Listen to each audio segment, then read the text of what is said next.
Hello, everybody.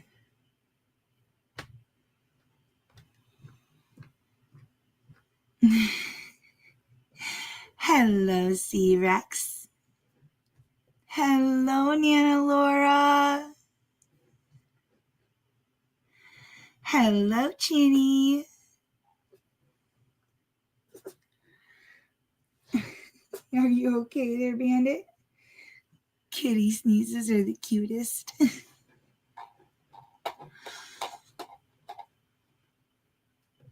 Yes. I could not be more of a bonehead if I tried. I set it for 10:15 and it wasn't quite through exporting, and so I changed it to 10:30, but I didn't hit the save button. So I thought it said 10:30. It didn't, and I am so sorry.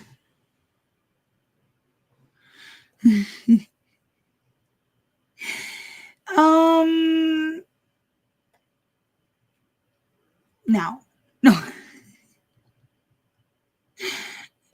Well, that's what moms do. Hello, CE. I love you.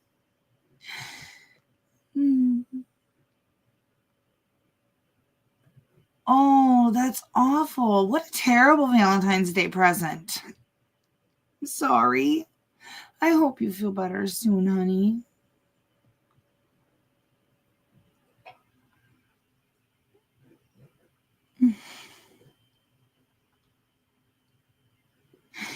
Yes, she does. Sort of. Hello, Shane. I was just giving everybody a chance to get in here. That's all. Hello, Eileen E. Carlin, honey.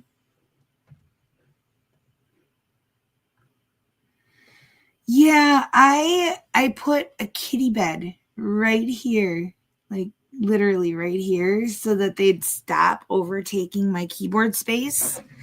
And I intended it for Bandit, but of course, right away, Billy decided that it was his. Of course, because he's a giant fat butt. So now my desk has a built-in kitty bed. It's very cozy for them, and hopefully they'll stop taking over my keyboard space because I kind of need it. Yeah, they've been taking turns.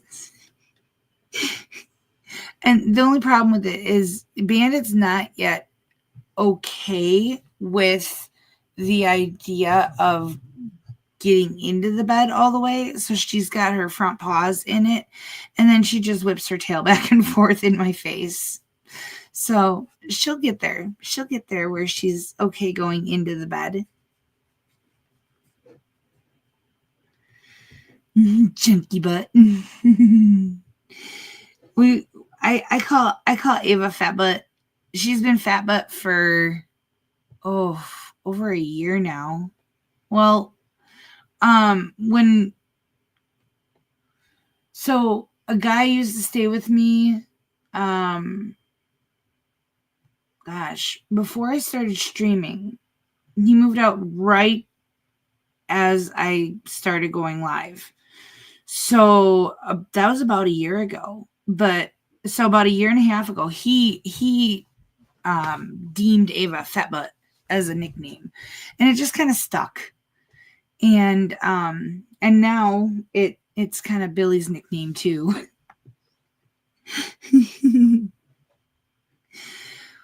We have Bertha Butt. Bertha was actually the name of a giant coffee pot, percolator coffee canister pot. Like, you know how when you go to churches, they have those giant, we called it Big Bertha. And we actually had one. When I was 16, I I stayed somewhere and I kind of moved out of my parents' house, sort of. Coffee urn. Yeah, giant. And yeah. I don't like that word though. I don't like calling it an urn. It makes me think of funerals and stuff. So I don't know, canister. It was like 5 gallons, I swear. And we would make that thing in the morning and all day long we would just drink coffee.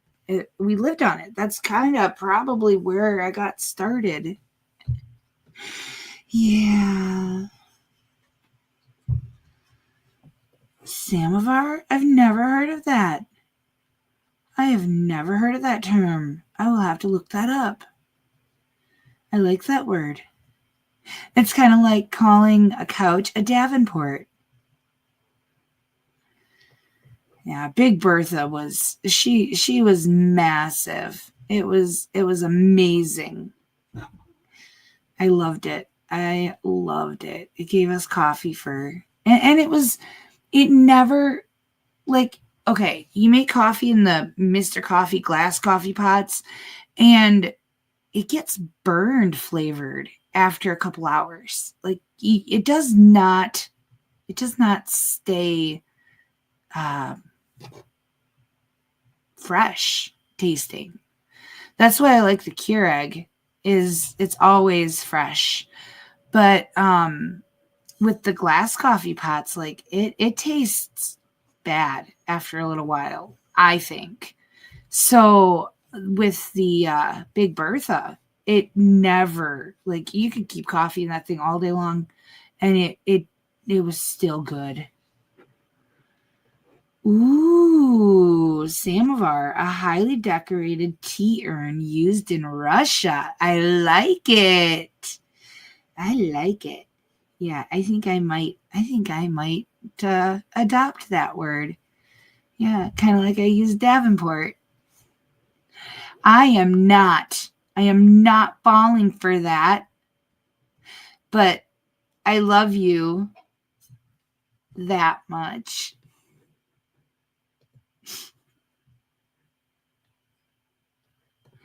They do. They're like $25. Yep.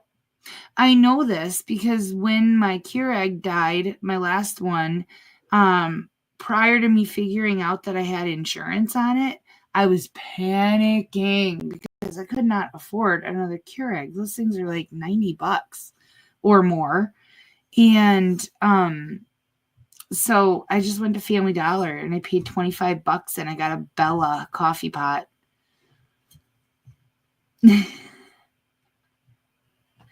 Yeah. Yep, those ones. They were great. I loved it. It was so multifunctional.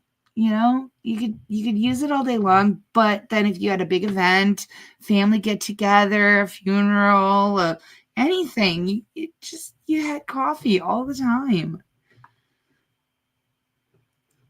Hello. Oh, hello, Rocky Lennon. Just as I went to click it, the chat jumped.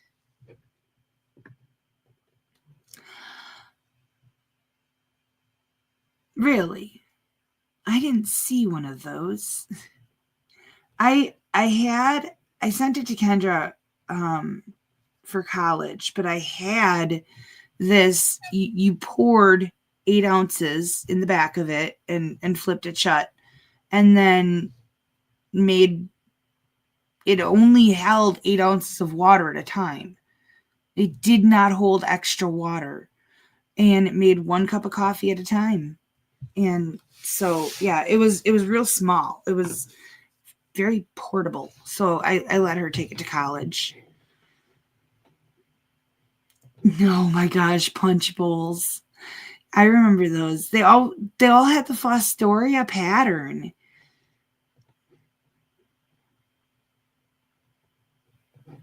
Yeah. I prefer the K cups. I love how they taste. I do. I really do. It's been a minute, Shane. Yeah, that's just one that I let go by the wayside. I don't check it until the light comes on. You goof.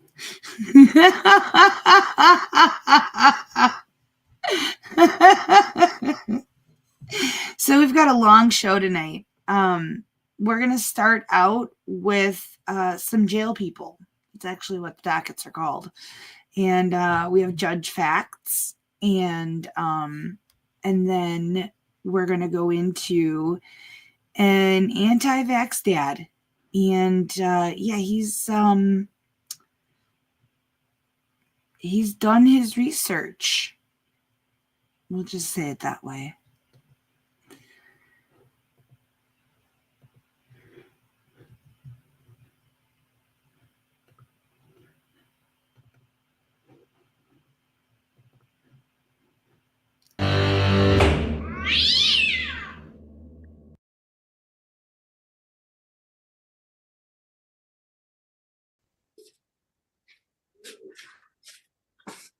How about we'll say very super black. Okay.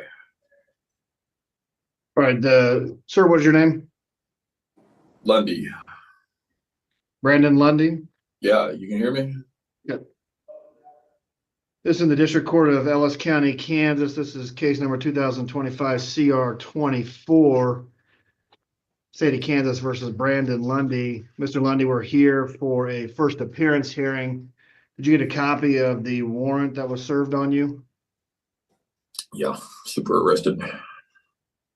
Okay. So you have a right, I can read the warrant to you word for word, but if you generally understand what you've been charged with, I can summarize the charges. How do you wish me to proceed? Summarize. Sounds very nice. All right, Mr. Lundy, you're charged in count 1 of disorderly conduct. That's a Class C non-person misdemeanor. Possible penalties are up to 30 days in jail and $500 fine. Count 2, criminal trespass, a Class B non-person misdemeanor. That holds a penalty up to 6 months in jail and up to $1,000 fine. Do you understand what you've been charged with? Mm-hmm. Is that yes or no? Yes. Okay, thank you. Like bond is set at $1,000, cash or commercial surety. What's the state's position as far as next hearing in Mr. Lundy's case? Your Honor, has he applied for an attorney yet?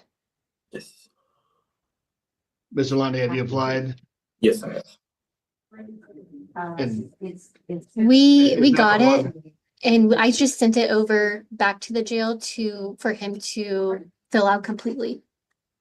Okay. I would ask that So the Mr. court Lund- set this matter for a status, Your Honor, just so that we can make sure that he has an attorney and before it is set for a preliminary hearing. Mr. Lundy, you do have a right to an attorney. You have a right to a trial on this matter. Sounds like you've applied or you started an application for appointed counsel. If you could fill out the remaining information that is needed, it just wasn't all the way filled out. So fill that out. We'll take a look at it. And if you qualify, we'll get you an attorney appointed. We'll set this matter for a status conference hearing. And do we know when the next status conference date is? We usually wait till I appoint an attorney, and then we will schedule it with the attorney. Okay. So Mr. Lundy, get that filled out. We'll take a look at it. If you qualify, we'll get you an attorney appointed and get you a status conference scheduled. So you have any questions today? No. Other than like, what are the chances of getting an OR hearing? Not today. Get that application filled out. And if you qualify, like I said, we'll get an attorney appointed. You can have those discussions with your attorney. Okay. Cool. All right. Thank you. In 1986, on this date, the Space Shuttle Challenger exploded 73 seconds after takeoff. No survivors. And I believe there was an elementary school teacher aboard that. So, and I believe it happened about 11:53 a.m. if my memory is correct. And it's not always correct.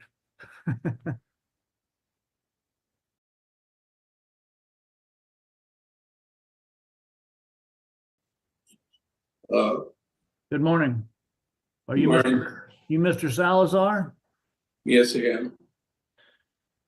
Mr. Salazar, you're here on an unfiled case today. You were arrested on probable cause. Looks like this affidavit, you could be charged with possession of stolen property, value more than 1,500, less than 25,000.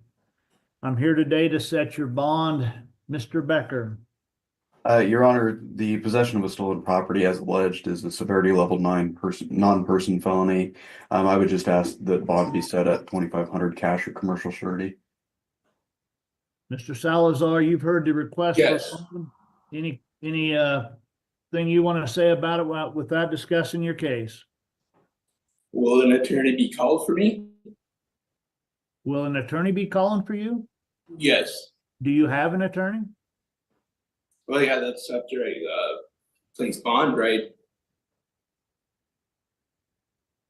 Say what? That's whenever I make bond. Are you going to hire an attorney? I guess that's my question. Yes. Okay. Yep. Get a hold of your attorney. He can discuss bond with the county attorney and set a hearing with the court. But your bond is 2,500 cash or surety. If you're out on bond, no violation of any laws, no possession or consumption of alcohol or illicit drugs. Keep a current address on file with the Ellis County Attorney's Office and maintain contact with your attorney. Okay? Okay. Mr. Becker, February 5th is the file by date.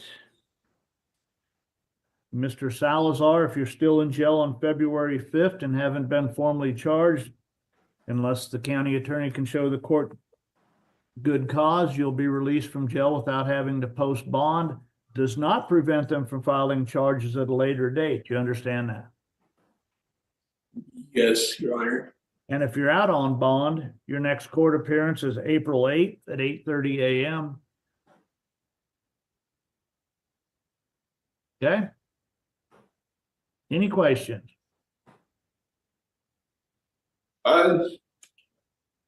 Yeah. Will attorney be available to me on the date? Will the attorney be available on that date? Yeah, like will one be provided?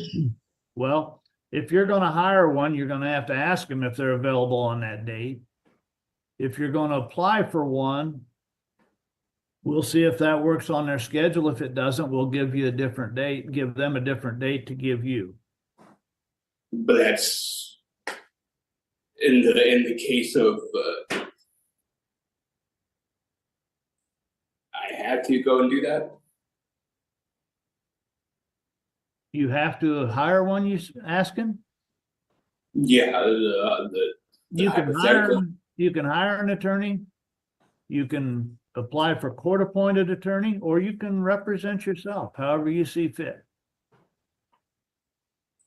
I understand. Okay, thank you. That's all I have for you.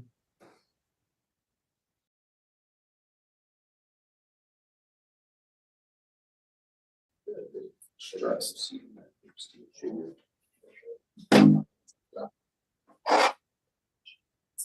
you Mr. Vance? Yes. Okay, Neil Carver Vance, you're hearing a probable cause affidavit. Nothing's been formally filed in your case, but I'm going to set your bond today.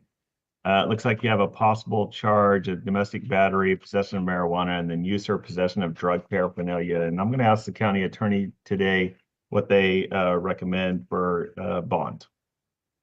Your Honor, all of these that he potentially could be charged with are Class B misdemeanors. The domestic battery is a Class B person. The possession of marijuana and drug paraphernalia are Class B non-persons. As of right now, we don't have any showing any other prior convictions to make these charges any higher. Therefore, based on that, I would ask that the court since he is from out of state, to set his bond at 2,500.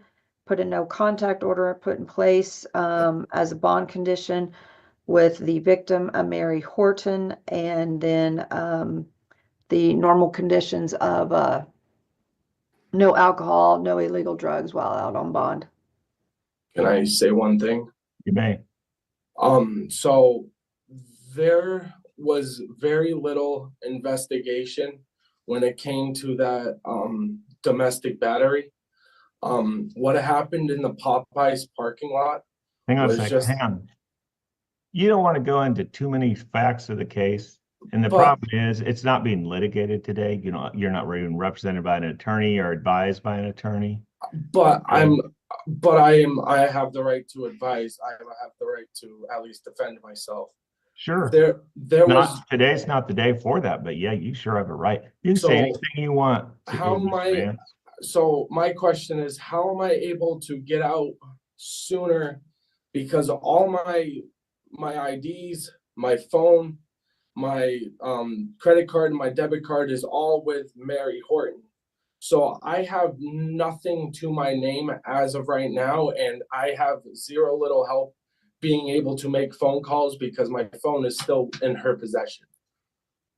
So how am I gonna be able to get out to be able to get my stuff or what? I do not know that. Okay, Judge Dries set the bond at $3,500. Okay. I'm gonna, and Miss Baskel, you requested $2,500. So I'm gonna actually set it for what Judge Dries set it previously. I mean, when he read the affidavit and signed it, only because he's already kind of set it, and I don't change bonds that other judges have set unless I have their permission. So $3,500 cash or commercial surety, which means, Mr. Vance, you can contact a bondsman. I've already contacted one of the people in the bond office, and they won't bond me out unless I pay the full thing, and I don't have that money. Where are you from? I'm originally from Maine. Me and Mary Horton. We both got evicted from our apartment. We're living in and out of our car. We moved to Kansas to live with her cousin, and then her cousin kind of became this like control freak. So we were gonna go to Colorado to get our apartment because we had enough money for an apartment.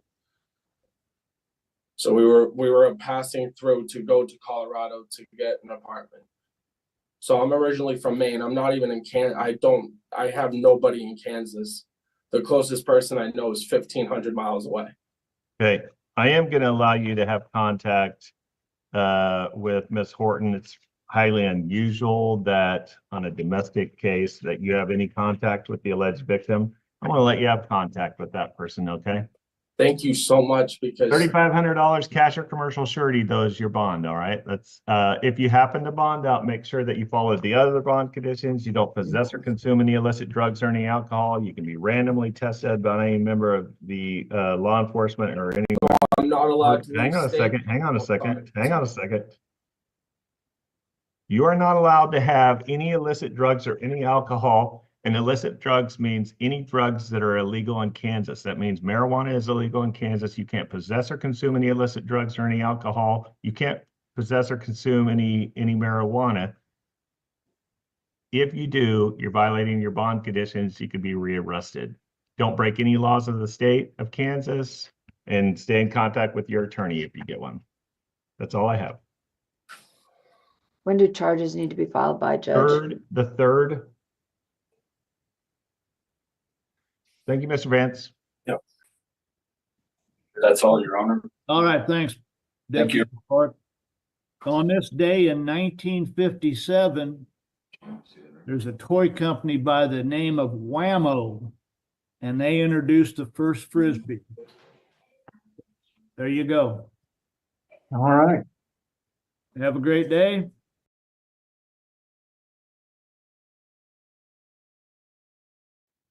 We're gonna go on the record in the matter of the marriage of Aaron Robert Thatcher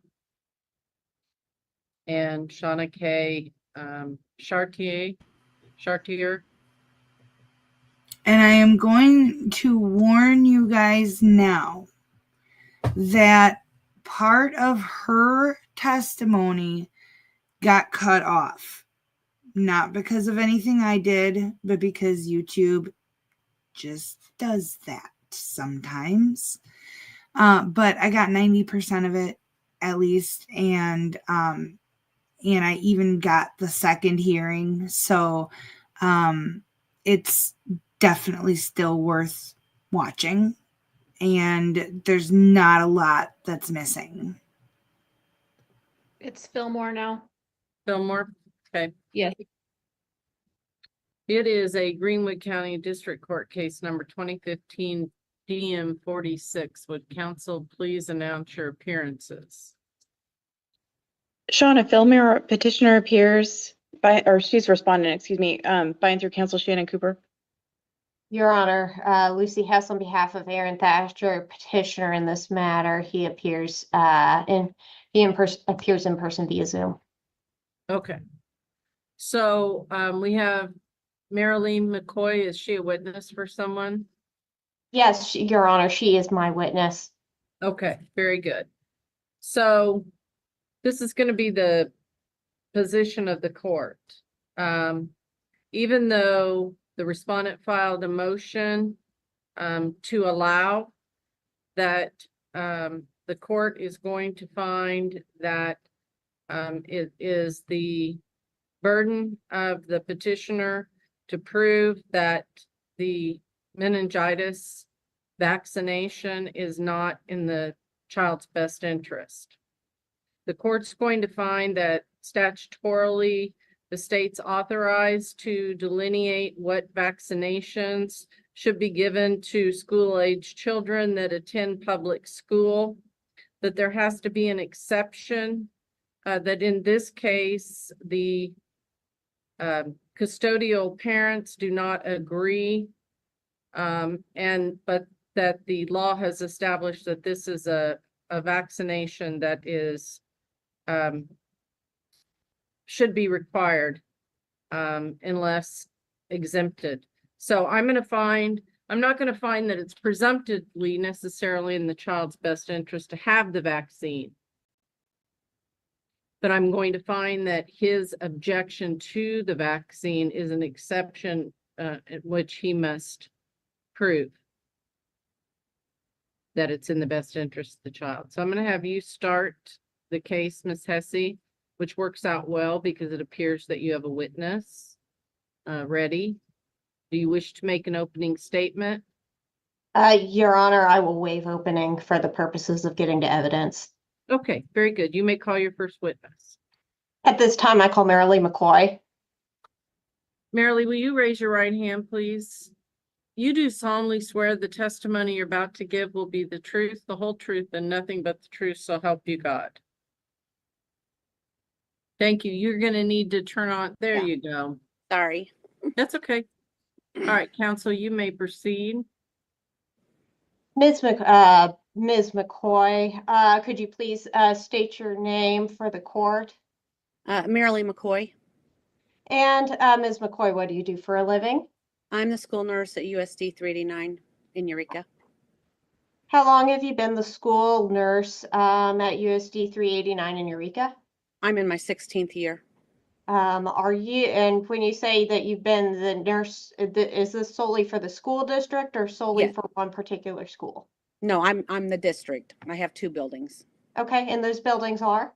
Marshall Elementary and the Eureka Junior Senior High School. Okay. Ms. McCoy, are you familiar with the child in question in this case? His name is Ryden Thatcher. Yes, I am. Okay. All right. Are you familiar with his brother as well, Caden Thatcher? Yes. Okay.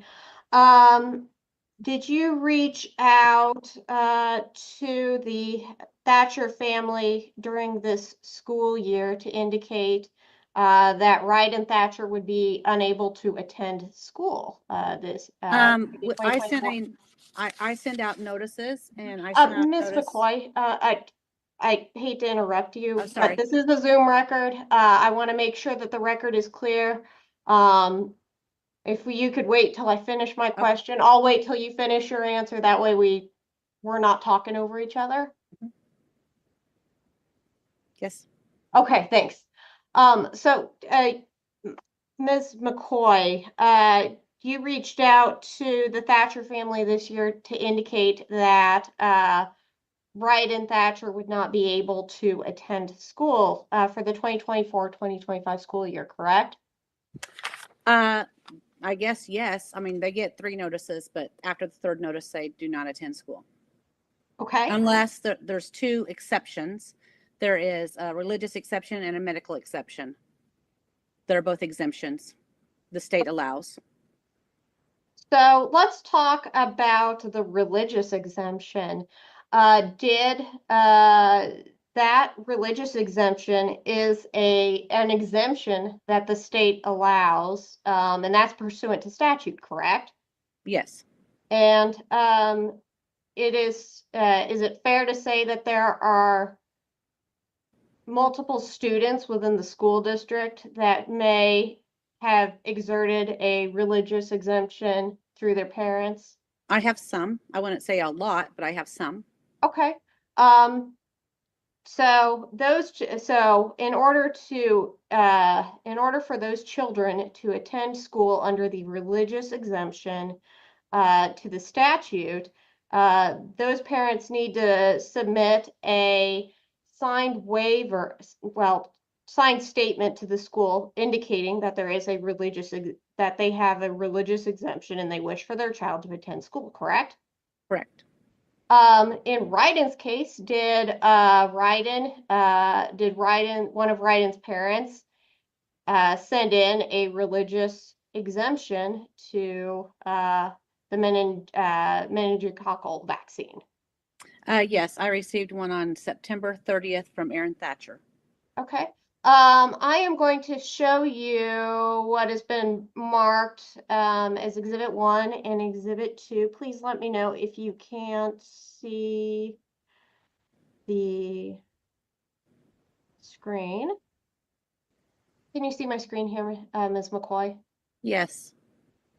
This here is marked as Exhibit 1. Does this look like a copy of the exemption that was submitted to your school district to attend Wright and Thatcher to attend school?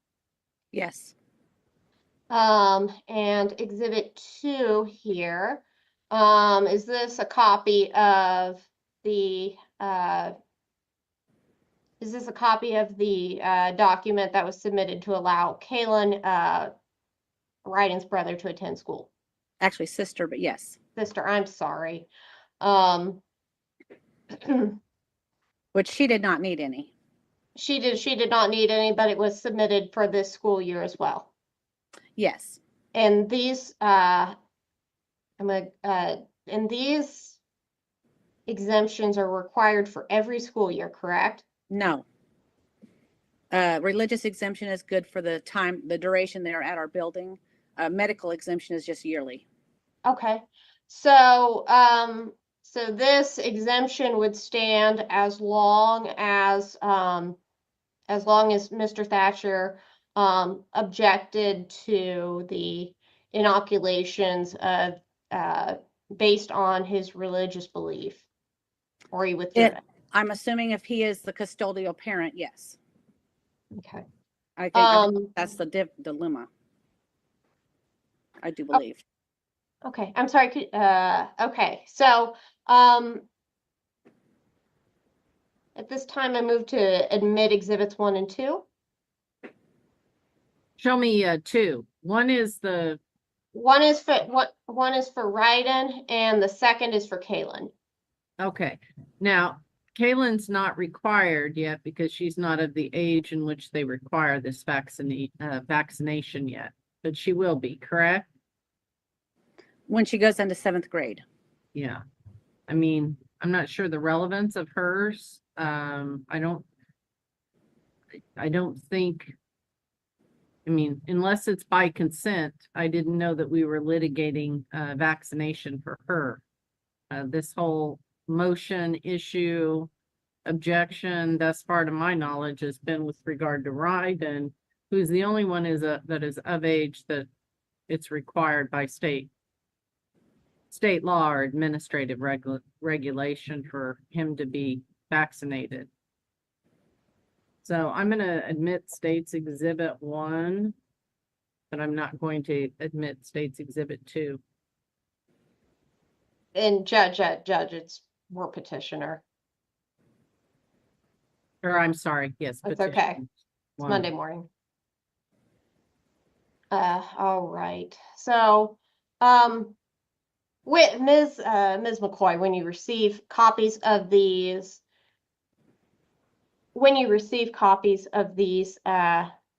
documents, you put these in the child's medical file, correct? Correct. Does the district take any further action at this point? At this point, no. I just know that Shauna has approached me that she is wanting the vaccine, and then I received the religious exemption that Aaron is not wanting the vaccine. And I think that's what the whole purpose is. So Right. it's up to the judge to decide if it's valid, I guess, or not. Okay. So, you indicated at one point to Shauna that because this form had been submitted to the district, that Ryden would be able to attend school, correct? Yes. Yeah. Okay. And as long as this exemption is not overridden by court order, Ryden would be permitted to attend school in the Eureka School District, correct? Correct. Okay, regardless of whether or not Ms. Fillmore wished for her child to get the vaccine. Correct. It wouldn't matter. I mean, if the judge says it's valid, it's valid, you know. Okay. And you would agree with me that there are a number of other vaccinations that if a parent attends school, that if a parent submits a religious objection form to the school, that those vaccinations would be covered by the form as well. Yes. Yeah. Okay. But he's up to date completely. So up until this one vaccination, Okay. he's received all of his other vaccinations. Are there any other pending vaccinations that you're aware of? No, he got the only thing that's due at this time would be the Tdap, which is the tetanus, diphtheria, pertussis booster. And he actually received that a year and 4 months ago. But that was that and the meningococcal are the two that are due in 7th grade. Okay. And there isn't anything else until they go into 10th grade, and then it's another booster of meningococcal. Okay. And at this time, that's all that's due, but the state changes, fairly frequently, it seems like. Okay. Ms. McCoy, I don't believe I have any further questions for you. Thank you for jumping on the Zoom this morning to answer some questions. You're welcome. Ms. Cooper might have some questions for you. Okay. Ms. Cooper, cross-examination. Thank you. So you indicated that other than this vaccine, he's up to date on everything else that's required, right? Yes, he is. Yeah. And have you ever received one of these religious exemption forms filled out on his behalf before this one in September? No. And this was only filled out by his father, right? Not his mother? Just the father. Okay. And you said already, though, you had spoken to Shauna, his mother, and she wants the child to get this vaccine, right? Yes, she indicated to me she would like it. She told me she was in the process of trying to get it, that when the due date came up, she said that she was in the process of trying to get it, but the father was not wanting it, or did for religious beliefs, I guess. And what is this Oh, I'm sorry, go ahead. I said, according to the paperwork I received from him. So this vaccine, what disease does it help Meningitis. prevent? And what is that? Meningitis is a disease that affects the brain and the spinal cord. You know, it's very it's a rare disease, but when you get it, it's very debilitating and fatal in most cases. Okay. Are you aware that it can kill 10 to 15% of infected people? Yes. Yeah. Besides death, what other kinds of issues might happen to someone who contracts the disease? They could lose their hearing. They often have brain damage. They can affect their organs. They can lose extremities, like fingers and hands. Sorry. It's okay. So loss of limbs is what you're saying, and extremities, Yes. like fingers? Yeah. Okay. Mm-hmm. Do you think it's in the child's best interest to get this vaccine? I'm a believer in vaccines. As a healthcare professional, I do believe in vaccines and that they do prevent illnesses and diseases. That's why we have them in place by our law.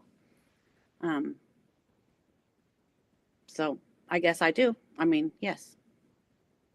But I also believe in, you know, the right to have your religious beliefs as well. So. Sure. And you had testified before that your form for the religious exemption depends on whether the person filling it out as a parent is a custodial parent, correct? Well, they have to have, yes. I mean, we have different people that are custodians of children. We have grandparents that have custodial rights. We have foster parents that have custodial rights at that time, and they make the decisions at that time. So I'm assuming that custodial parent, you know, which I think they split it. So if there was a court order indicating that Shauna Fillmore was custodial parent for this particular healthcare decision, then the religious exemption form wouldn't apply in this case, right? I would assume it would not. Objection, Your Honor, is calling for a legal conclusion. Sustained. Okay, if you were presented with a court order that indicated that Ms. Fillmore had custodial rights as to this particular issue, how would you proceed? I would say it's still required at that time. And how is this vaccine administered? Do you provide it, or does the parent have to go get it? They have to go get it either at a physician's office, the health department. Sometimes pharmacies do them, you know, different vaccines. I don't know, just wherever they take them. And what kind of documentation do you require in order for a parent to prove that it's been administered? They can bring me a signed form from whoever administered it, or they can tell me they got it, and I can look up on the state database, the WebIZ, to look it up myself if I need to. Okay. And is that what you do in order to generate these letters to parents if you think the kid hasn't gotten it? Yeah. A lot of times I don't get the documentation that they've got the vaccine. So in April or May, I'll go through everyone who requires vaccines the next year to see if they've gotten it or not. And that's how I generate my letters to who gets them or not. I want to get back to the disease itself. Do you know how it's transmitted from person to person, or does it go from person to person? I think it's through the sputum, I do believe. And what does that mean? It's through like coughing, sneezing, sharing cups. Usually if you're in close contact with someone for an extended period of time, we tend to see it a lot in dormitories and stuff. Not a lot, but more in close situations like that. So if a person's not vaccinated, would they be more likely to contract the disease if they're exposed to it? Yes. And would they be? I'm sorry, what? I keep interrupting. I'm sorry. Vaccinations help prevent disease. So. And would the more people the person comes into contact with increase the risk? If the people they're exposed to have the disease process in them, yes. Okay. I mean, there has to be someone to host. Sure. So if someone's exposed to or in contact with more people, is there a stronger chance they might come in contact with a host? Yes. And then they might be more likely to contract the disease if they're not vaccinated, right? Right. Thank you. I have no further questions. Are either one of you calling a pediatrician expert or someone from the health department or agency with the state or local county government? I have provided the information sheet from the CDC. Right, but you're not calling a witness, somebody with the CDC. I don't have someone available from the CDC. Right. I would ask the Ms. court to Heath, are take you judicial calling- notice of. Sure. Ms. Okay. Heathy, are you calling any witness as an expert witness for medical purposes other than Ms. McCoy? No, Judge. Okay. Ms. McCoy, just for some clarification here, and I guess to make a record, there are two types of meningitis, correct? There Yes. is viral and bacterial. Right. And is there any data to support that the bacterial meningitis can be prevented through vaccination as opposed to the viral? I don't know. There's a, this is like the meningococcal. There's another vaccination, MenV, that they get when they go to college. That I don't know. I'm not familiar with that vaccination because I don't deal with it directly. Okay. Do you know how long this vaccination has been being given to this age group of children, this one in particular? I couldn't say for sure. I would say probably 5 or 6 years. It hasn't always been required. It just came about, within the last probably 5 or 6 years, if I had to guess. Do you have any kind of conferences, state conferences or discussions or input as to vaccinations that are preferred and that should be mandated as opposed to those that aren't, perhaps? Well, I go to a conference every year where we discuss what the requirements are every year, yes. But and then the state gives us what's called an immunization requirement sheet that tells us specifically what's due each year. Okay.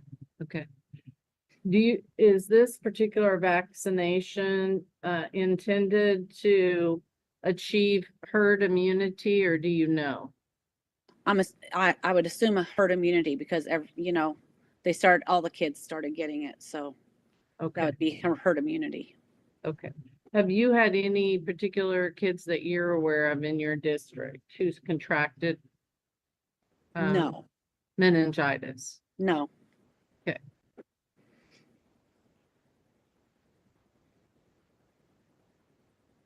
And just for your information, this court will not be evaluating the legitimacy or the merit, if you will, of the religious exemption.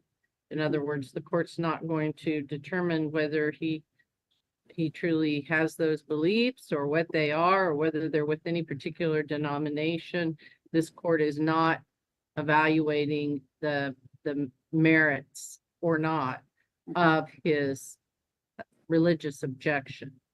The court will simply be deciding, given the fact that two parents do not agree, what is overall in the best interest of the child as to whether or not the child should be ordered by this court to be allowed to be vaccinated over father's objection.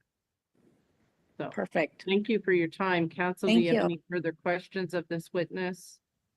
I have, I suppose, some redirect, Your Honor. Okay. Ms. McCoy, just for the purposes of making sure the record is 100% clear, can you define herd immunity for the purposes of today? I think herd immunity is when you have the vast majority of people are vaccinated so they don't carry the disease. So it helps protect the ones that cannot or unable to get vaccinated for some reason. Okay. And you'd agree with me that okay. So, and Ms. McCoy, you generally, as school nurse, need to keep abreast of any viral or bacterial related illness outbreaks within your school district and possibly the surrounding school districts, correct? Correct. That way these kids don't, that way kids, if there is an illness around, are less likely to get, are less likely to contract that illness, correct?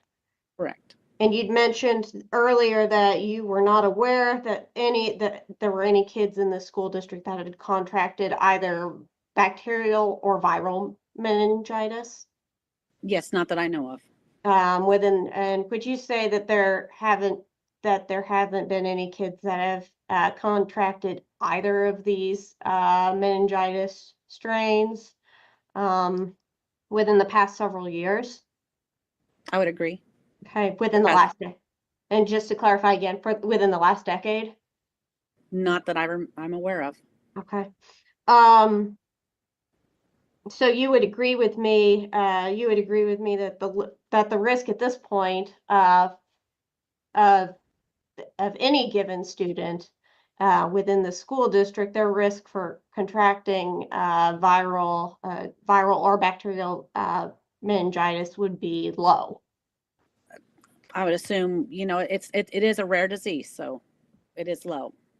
And we do have probably, at least at that age group, herd immunity because most of them are vaccinated. I only have a handful that are not. Ms. McCoy, I don't think I have any other questions for you. Again, thank you. You're Ms. welcome. Cooper? Thank you. When you talk about herd immunity, you're talking about within the school, right? Yes. I can only testify to what my students have and have not received. Okay. And you're not including when they go out into other parts of the community? No, I'm not. You don't know what the percentage of vaccination is in the greater community besides the school district, right? Right. And not in the school district, I only know what the students are vaccinated against. I don't know any of the employees either. Okay, so there's no employee requirement to have this vaccination? No. So you don't know what the percentage of vaccinations are amongst the teachers or administrative staff or No. support staff? No. And as far as going out into the broader community or out of town or out of state, you don't know what the risk is there, do you? No, I do not. And you already testified that the more people an unvaccinated person is exposed to, the greater the risk. Isn't that right? Right. Correct. And would you agree there's a reason why the school district has indicated this to be a required vaccination? Well, the state has indicated at the state level, the KDHE has determined it's a vaccination that they deem important enough to require it. Yes. And do you know why? Because when people, even though it's a rare disease, when they get it, it's has detrimental lifelong consequences of getting it. It's very very debilitating to people, if not inducing death. And death would be caused up to approximately 10 to 15% of people who actually contract this disease, right? Yes. Action, Your Honor, I think this has been asked and answered. Overruled. And do you think that's a big part of the reason why it's required? I think so. I think that when people get it, it's horrific. It's a horrible disease when you get it. It might be And rare. do you think, I'm sorry, go ahead. It might be rare to get it, but if you are one of the few that get it, it's detrimental to and life altering for these children. And is this why you think it's in this particular child's best interest to get vaccinated? I don't think my personal views on it should come into play. I'm a representative of the school, and the state has said they require it, but the state has also said they can do a religious exemption or a medical exemption from a physician, saying, sometimes my cancer students with like cerebral palsy, disease processes that inhibit them from getting the disease, or the vaccinations can't get it. A medical personnel has to sign it then. Okay, and that's not the situation here. No, this is religious, which the state does allow. Religious religious exemptions for this. Okay, as well. apart from the potential for religious exemption, it's been your testimony that you think that being administered the vaccine at this age would be in his best interest, though, right? I believe in vaccines. I'm just going to put it that way. I believe in vaccines. I'm a school representative. I'm a nurse. I'm a medical professional, and I do believe in the power of vaccines. Thank you. I don't have any further questions. Ms. Hesse, any more redirect?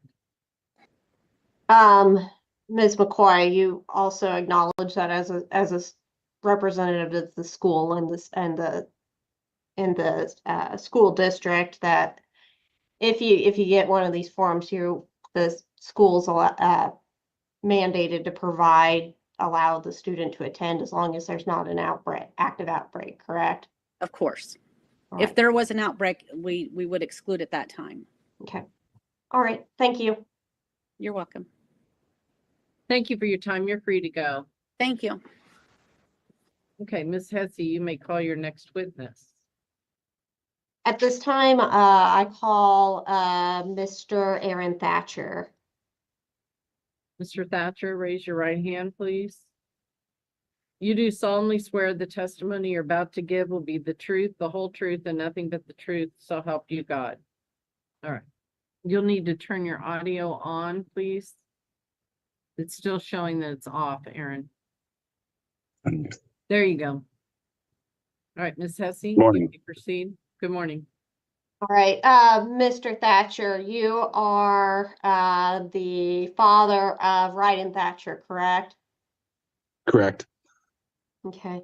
And you agree that that there is a parenting plan in place regarding your two kids at this point, Ryden and Kaylin. There is a parenting plan in place. Correct. Right. And this parenting plan was entered on about the time you guys got divorced. Yes. Okay. And at the time you guys got divorced, this parenting plan that you entered into, you and Shauna agreed that you have joint legal custody over your children, correct? Correct. And mom actually has residential custody over No. so when I say residential custody, she has the kids most of the time, correct? No. Okay. So tell me who has residential custody. It's shared custody. It's Shared. 50-50. Okay. So actually you guys have an alternating week parenting plan, correct? We do. Okay. So tell me a little bit about that.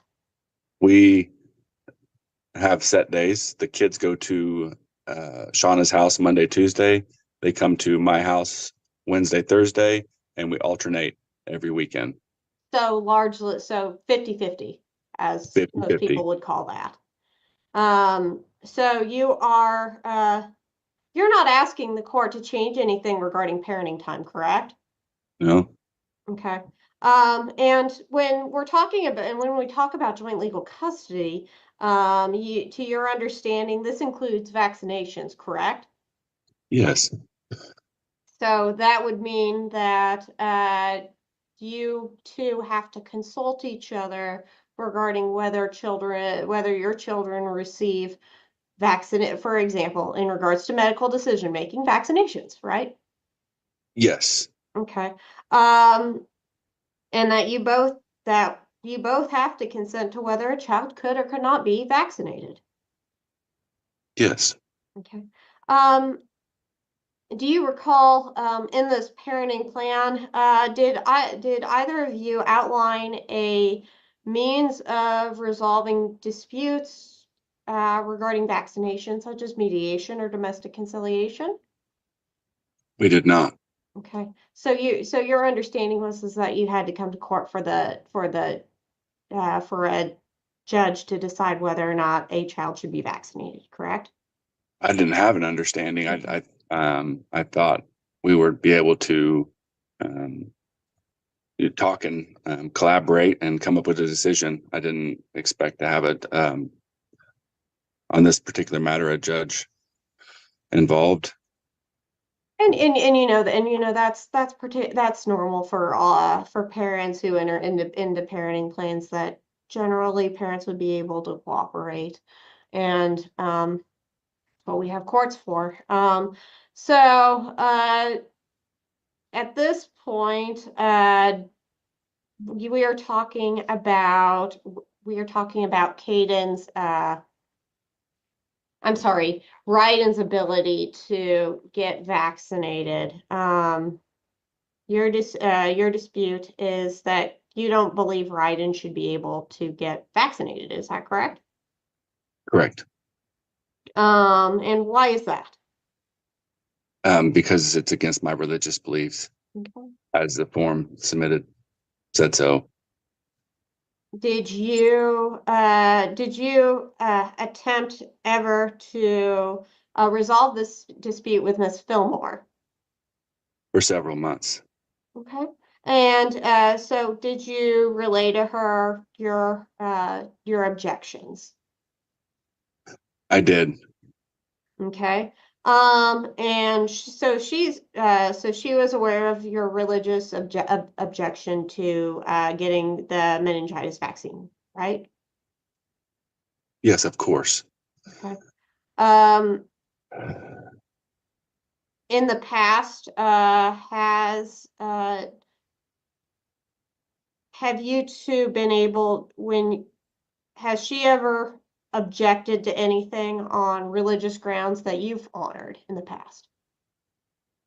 Can you repeat the question? So when you two have differing opinions in regards to custodial matters, like vaccinations, for example, or I need to do this particular religious thing, you're able to bring it to her, or she's able to bring hers to you, vice versa, and you're able to work it out.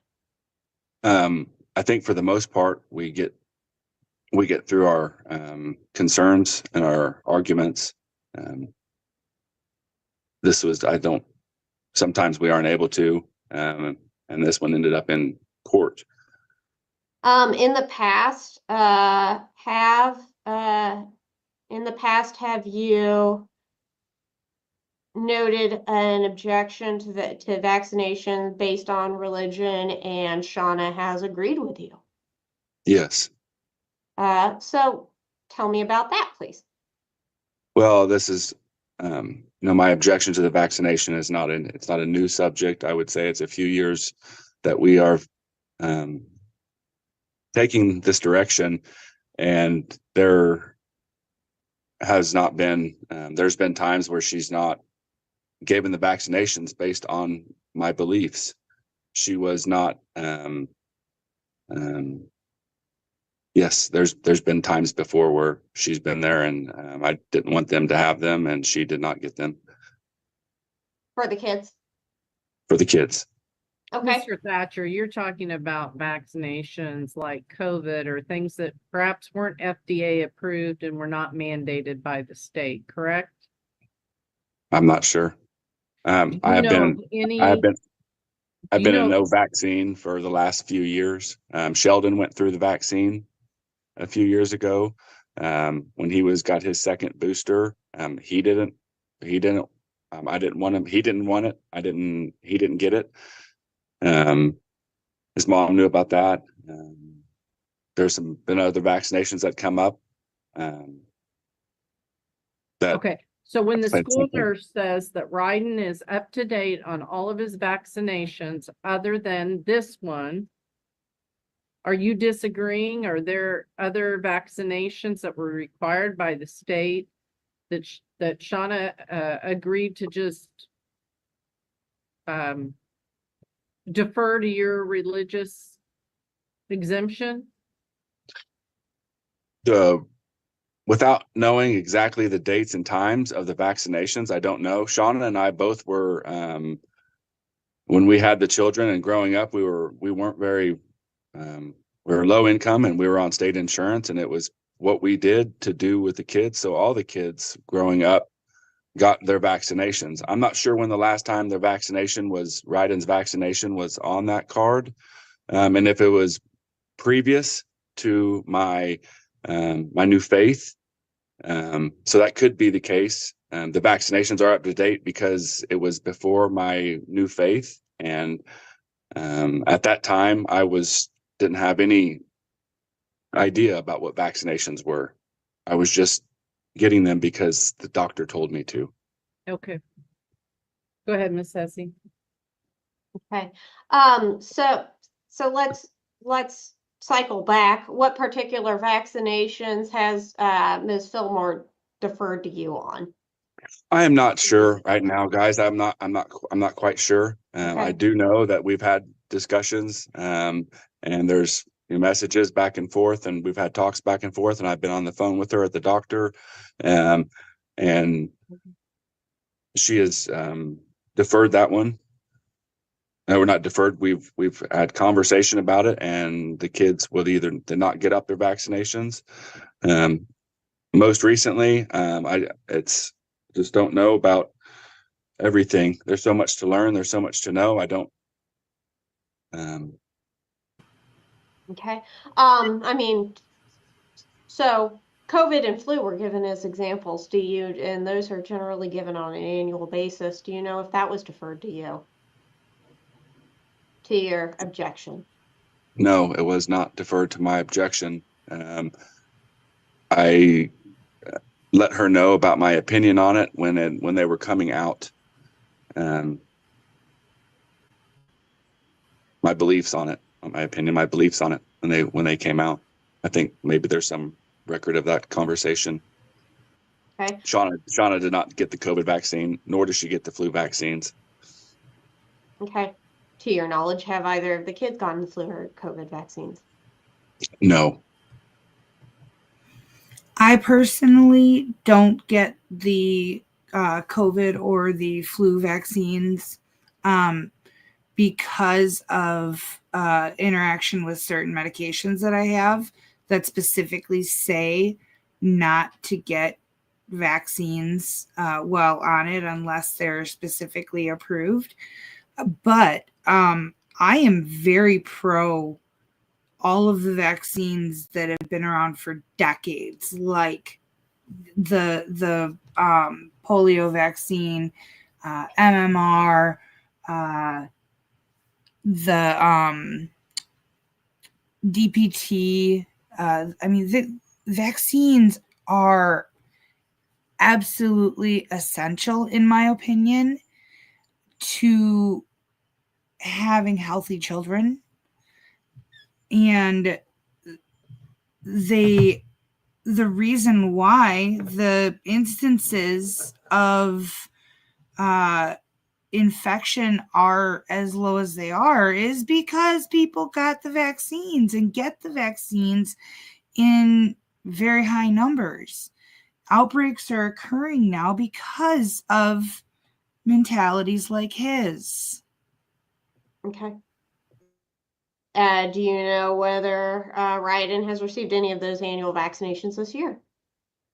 I don't know what annual vaccinations this year you're talking So about. again, flu and COVID. No. Okay. And that's been based on your conversations with mom about how you feel about vaccines, correct? Say that has a part of it, yes. Okay. Would you say that Ryden overall is a healthy child? He's very healthy.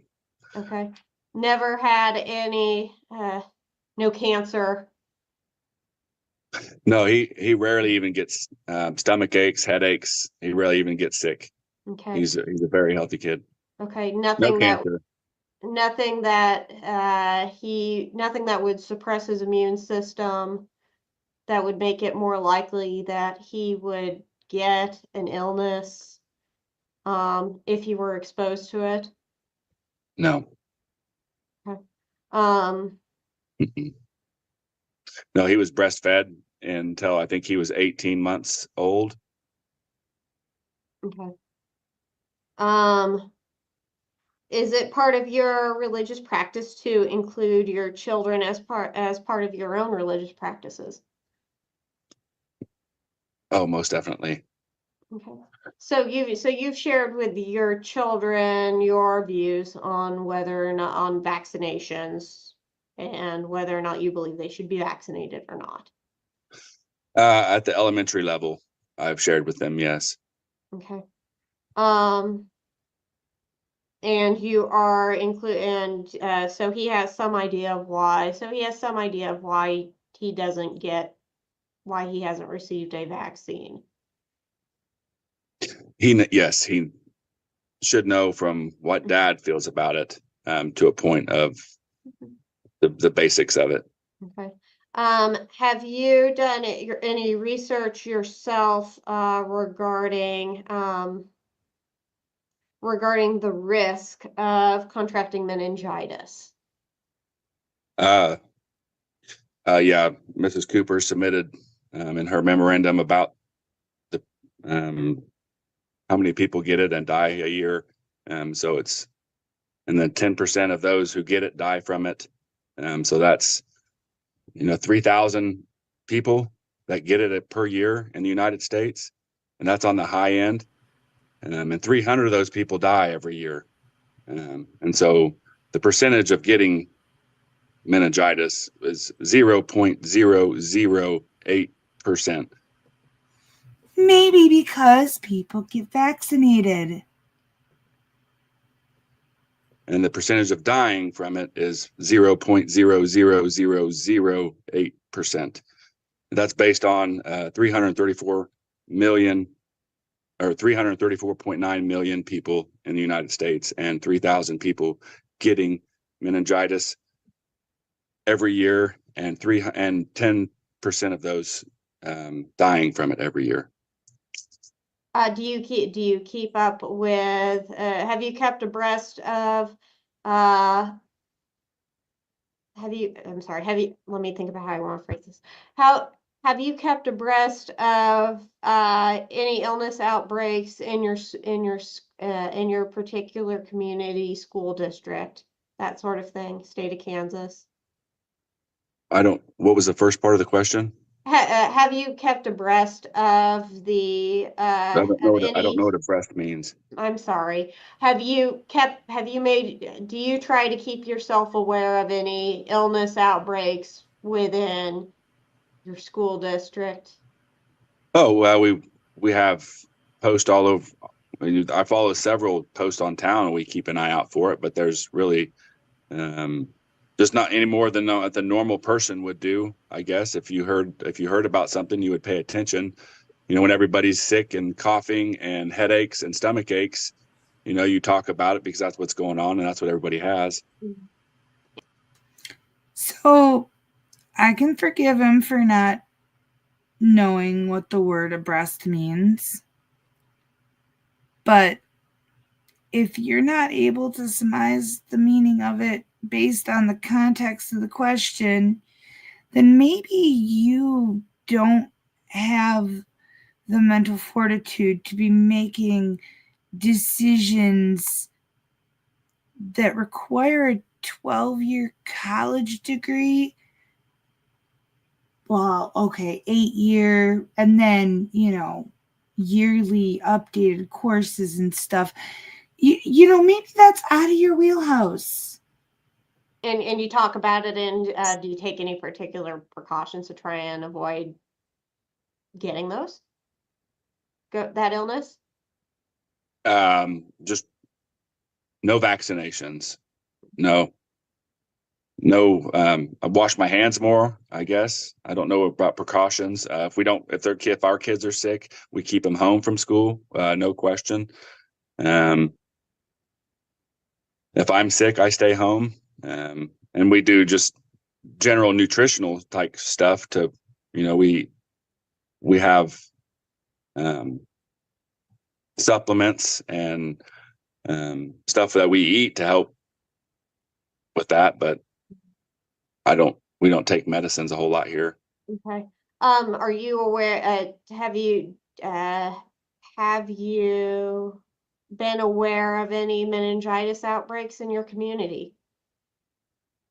No, I've never heard of a meningitis out in my community. Okay. Could not find the last time it was one in Kansas either. I'm still looking for the last outbreak in Kansas.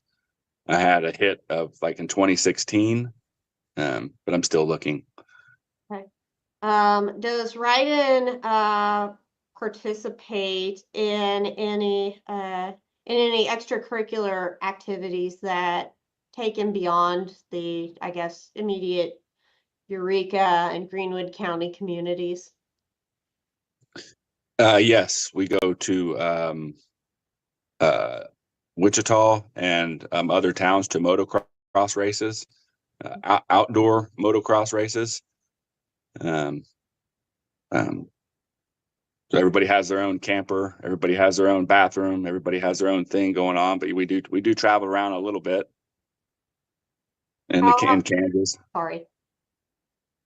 So how frequently would you say that you go to motocross races or participate in motocross as an extracurricular?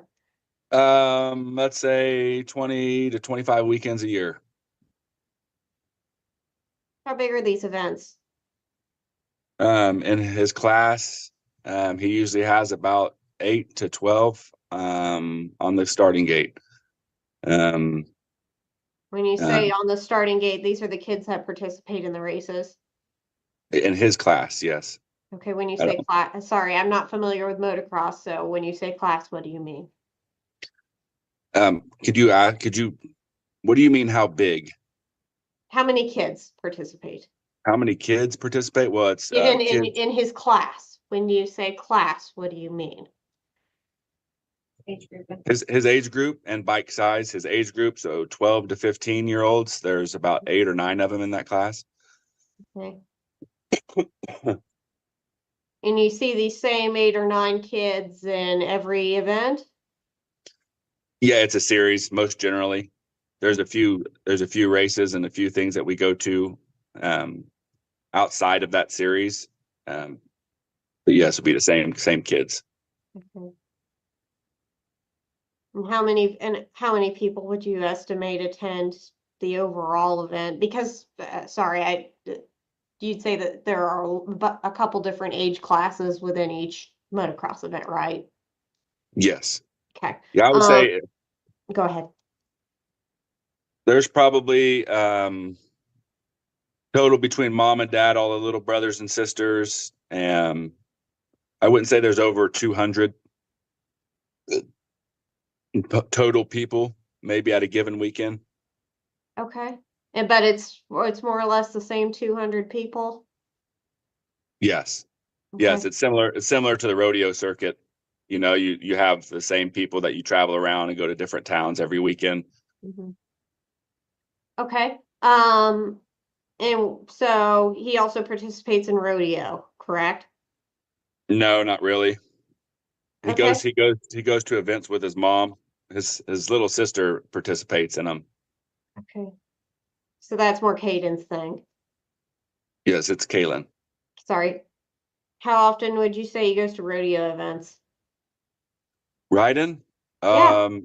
Not too often. It's usually Kaylin that's going, so I would say less than 10 a year.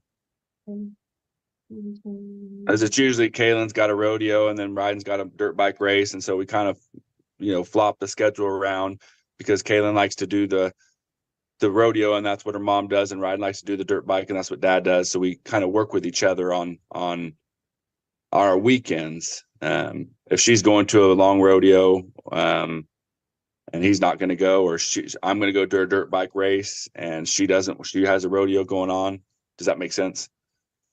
Yes, that makes sense. Do you, so cycling back to the motocross races, these are all largely contained within, when I say contained, I mean, these are all largely Kansas families that participate in motocross races, correct? Yes. He done, no out-of-staters. I can't answer if I can't say no out of staters. I can't answer that. There may be some. There's some kid. There was one kid up by Nebraska border. I don't know if he was from Nebraska or not, but we're so close to Oklahoma and Missouri and Colorado, and the races are. I can't say if they're all Kansas or not. Have you ever assessed his likelihood of getting a transmissible disease from going to a motocross race? Have I ever assessed it? Yeah, thought about it. No.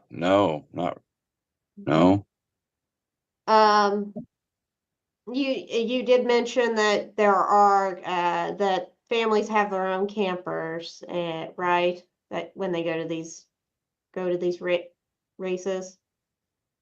Yeah. Usually it's kind of like rodeo. You have a piece of equipment that you have to haul. So you haul a horse or a dirt bike, and with that, you have your rig, your camper, or your to haul all your stuff.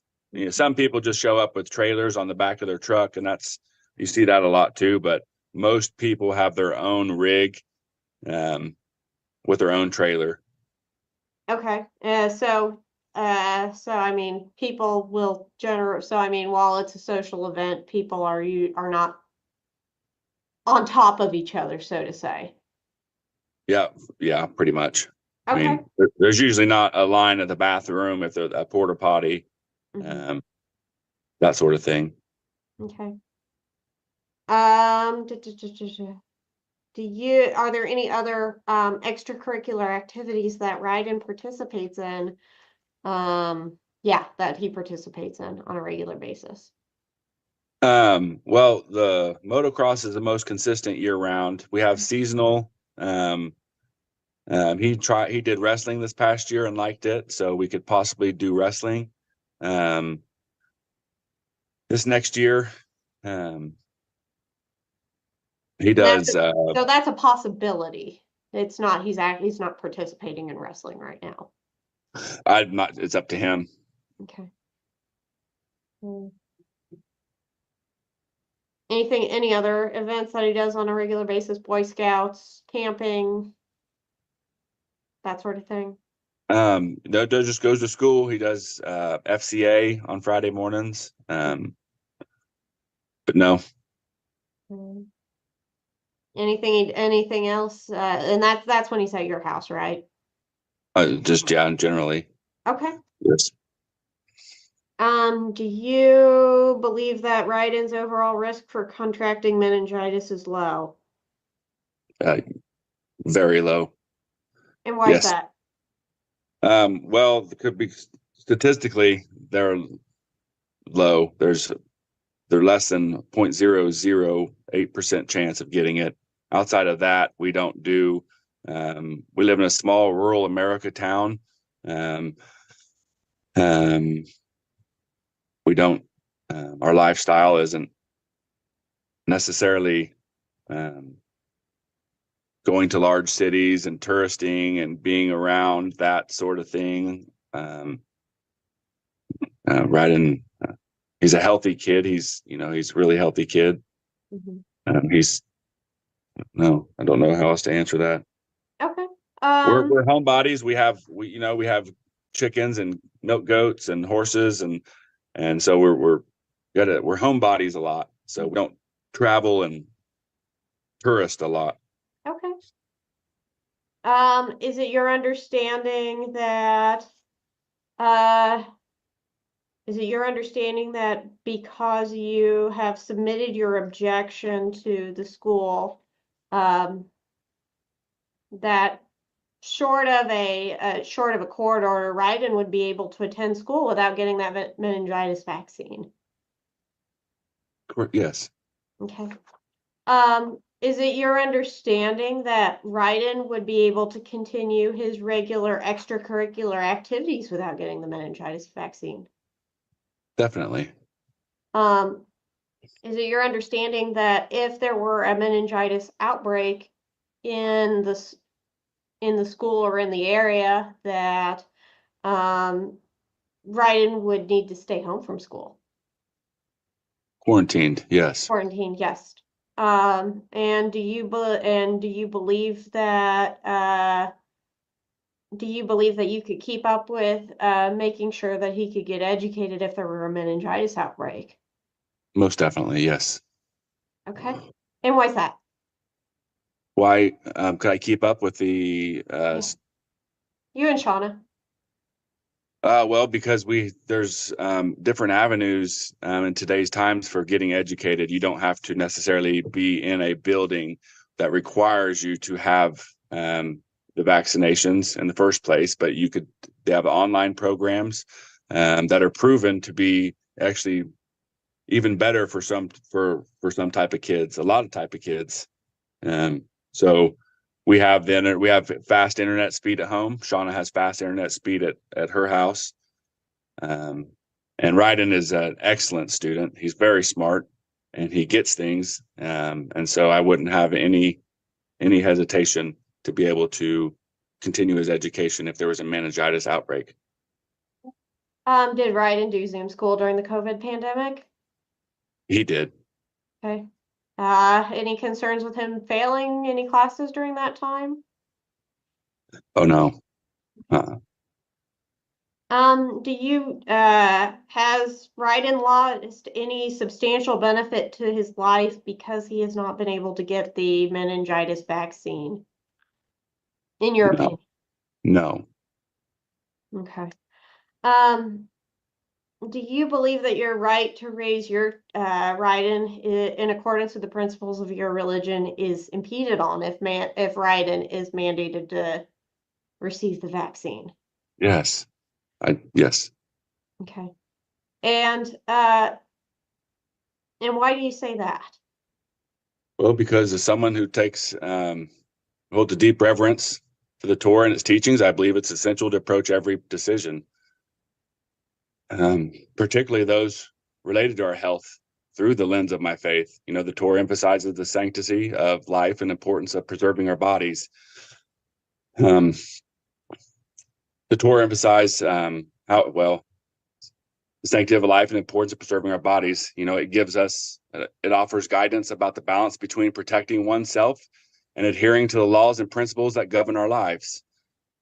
In my understanding of the Torah teaching, there's a strong focus on personal responsibility and the necessity of maintaining a pure body and soul, and the idea of introducing foreign substances into the body, especially when long-term effects are not fully known, raises a concern for me. The Torah instructs us to trust in God's wisdom and providence and to be cautious of potential harm, both physical and spiritual. Furthermore, the Torah speaks to the importance of preserving the autonomy and free will. Decisions related to medical procedures should, in my view, be made with a full understanding with the implications, both the health and spiritual well-being. I do respect others' choices, but I'm guided by my belief that certain medical interventions like vaccinations they do not align with the values I hold dear in the Torah. I believe that in a world filled with many uncertainties, we must rely on God's guidance and tread carefully, honoring the commandments and principles that have been handed down through generations. The decision not be taken lightly and is based on my deep commitment to living in accordance with my faith. Okay. And so you've had this belief for a couple of years now, Mr. Thatcher, correct? Yes. And so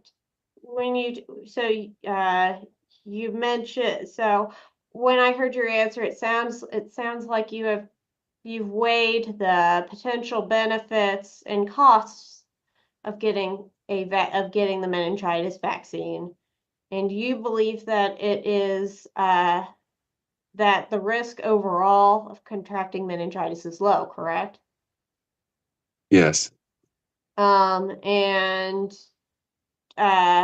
with that in mind, you believe it's in his best interest, considering your religion, that you would be able to you'd be able to adequately protect Ryden in the event of an outbreak. yes, yes, And that he doesn't necessarily he's not losing out on any extracurricular activities no, or any other aspect of life, because he hasn't been vaccinated for meningitis. correct. Okay. And Mhm. you've taken all of these into consideration in what you believe to be Ryden's best interest. It's correct. Okay. I don't believe I have any further questions for you, Mr. Thatcher. Thank you. Thank you. Ms. Cooper? Thank you. You mentioned something about Friday mornings. I think you said FCA. I wasn't sure what that is. It's a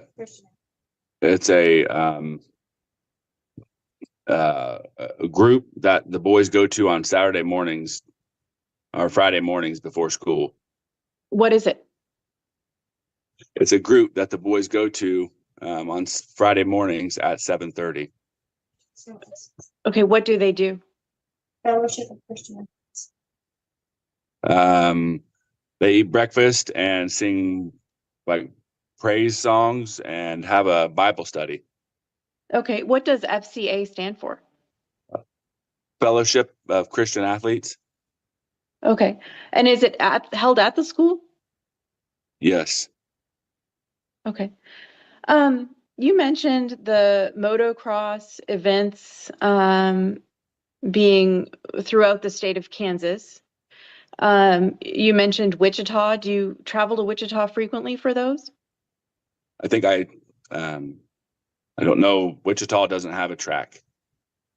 Okay, I know you had travel. mentioned, so do you not go to motocross in Wichita? There's one in Mays that we go to. There's a couple races there. There's a couple races out north of Park City that we go to. There's a couple out north of Newton that we go to. And other people involved may be from larger communities than Eureka, right? They may be. Do you think they are? I'm not sure. So you have looked into the risk of contracting meningitis, you said, right? I calculated the percentage of getting it and the percentage of dying from it based on the United States population and the United States getting it. And you understand that the CDC and the Kansas Department of Health and Environment have determined your son to be in an increased risk category, right? Objection assumes facts, not an evidence. Why don't you lay some foundation, Ms. Cooper? Objection sustained.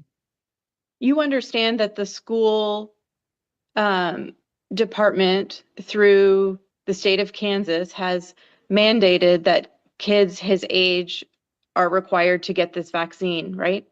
Again, objection assumes facts, not an evidence. Overrule. I'm sorry. Do you are gonna understand repeat- that? Okay, okay. Can You repeat the understand question? that the school district, the state of Kansas, and the has determined it necessary to mandate this vaccine for his age group. Unless there is a religious exemption. So yes, you understand that? I understand that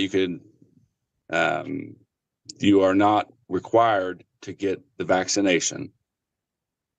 If you are religiously exempt from that, yes. Okay, but do you also understand that his particular age group triggers that requirement? Well, somebody somewhere decided to put something on something, and they can come up with whatever. I don't know how they chose to pick his age group, and I don't know really legitimacy of any of those people who are doing that. I don't really know. I don't really believe in them anymore. I do believe that they are foreign objects in our body, and they don't belong there. So if there was a meningitis outbreak, for example, in Wichita, would that be enough for you to get him the vaccine?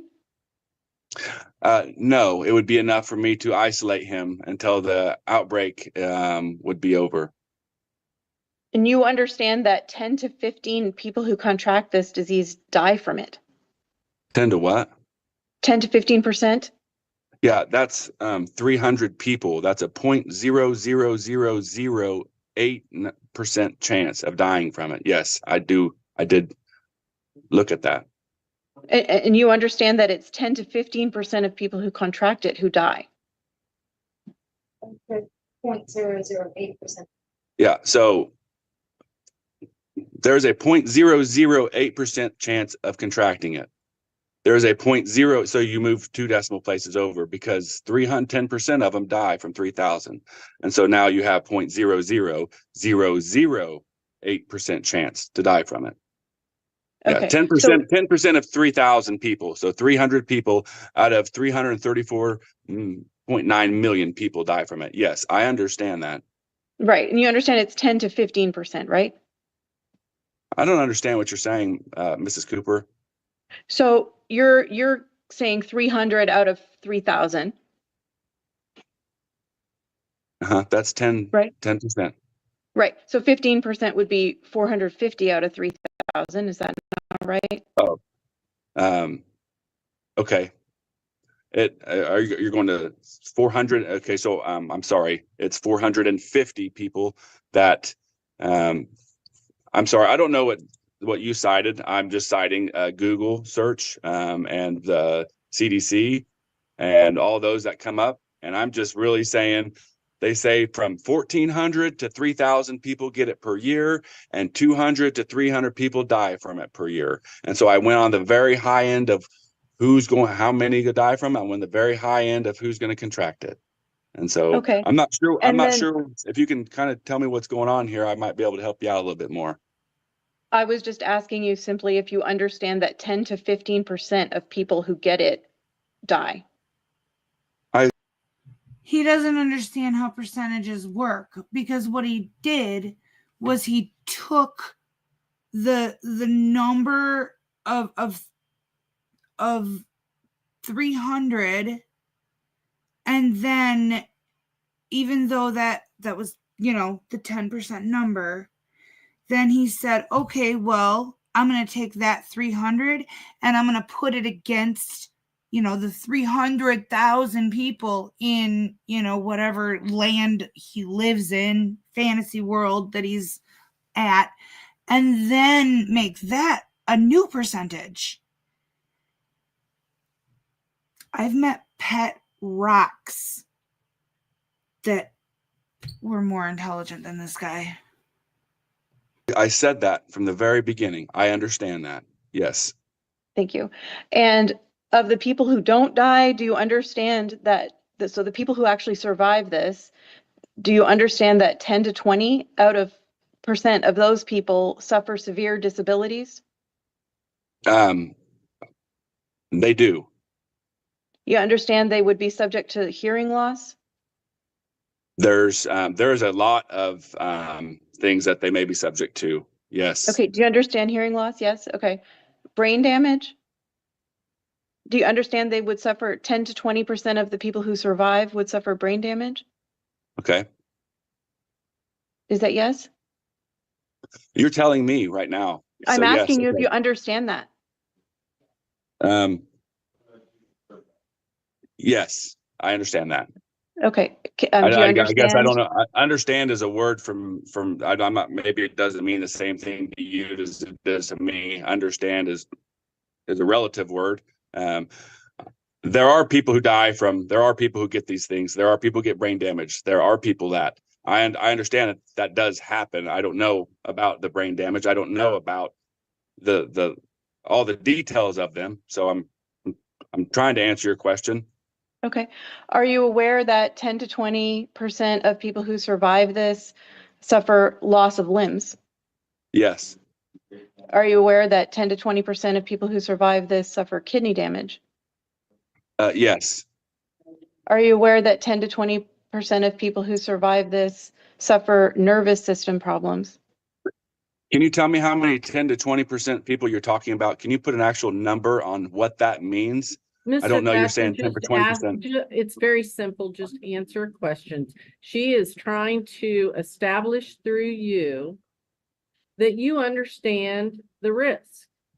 I do understand the risks. Okay, so just And answer. I think I testified on that. Yes, ma'am. Thank you. Do you understand and are you aware that 10 to 20% of people who survive this would suffer severe scars from skin grafts? Yes. Thank you. Your only submission to the school was this, as far as this child goes, is the one from September, right? Expecting an excusal from this particular vaccine? There's only been one submitted for Ride and Thatcher. And as far as you know, any other required vaccines he's been given? What? Can you please repeat the question? As far as you know, he's up to date on his other vaccines that are required by the school? Yes. You understand that his mother feels it's in his best interest to get this vaccine, right? Yes. Thank you. I don't have any further questions. Thank you. Mr. Thatcher, are you aware of any adverse reaction your son has had to any vaccinations that he's received through the years? I'm trying to remember. I don't know. As far as adverse, acute, I don't know. No, I don't know about ear infections. If ear infections were related to him, I think maybe Ryden has tubes out, but I'm not sure. And I don't know if that's related to the vaccinations or not. So no, I don't recall of any adverse reactions to vaccinations. Okay, thank you.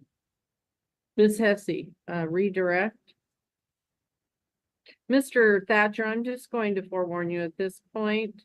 I know we're on Zoom, hopefully for the convenience of everyone and that it was by agreement, but you cannot confer with other people who are assisting you in your testimony. So please refrain when you're asked a question from conferring with whoever's in the room with you in order to answer your questions.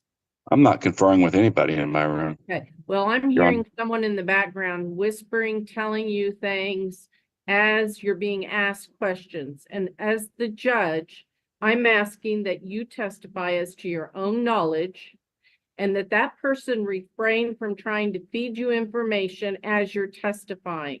Okay? Yes, Your Honor. Thank you. Ms. Hesse? Mr. Thatcher,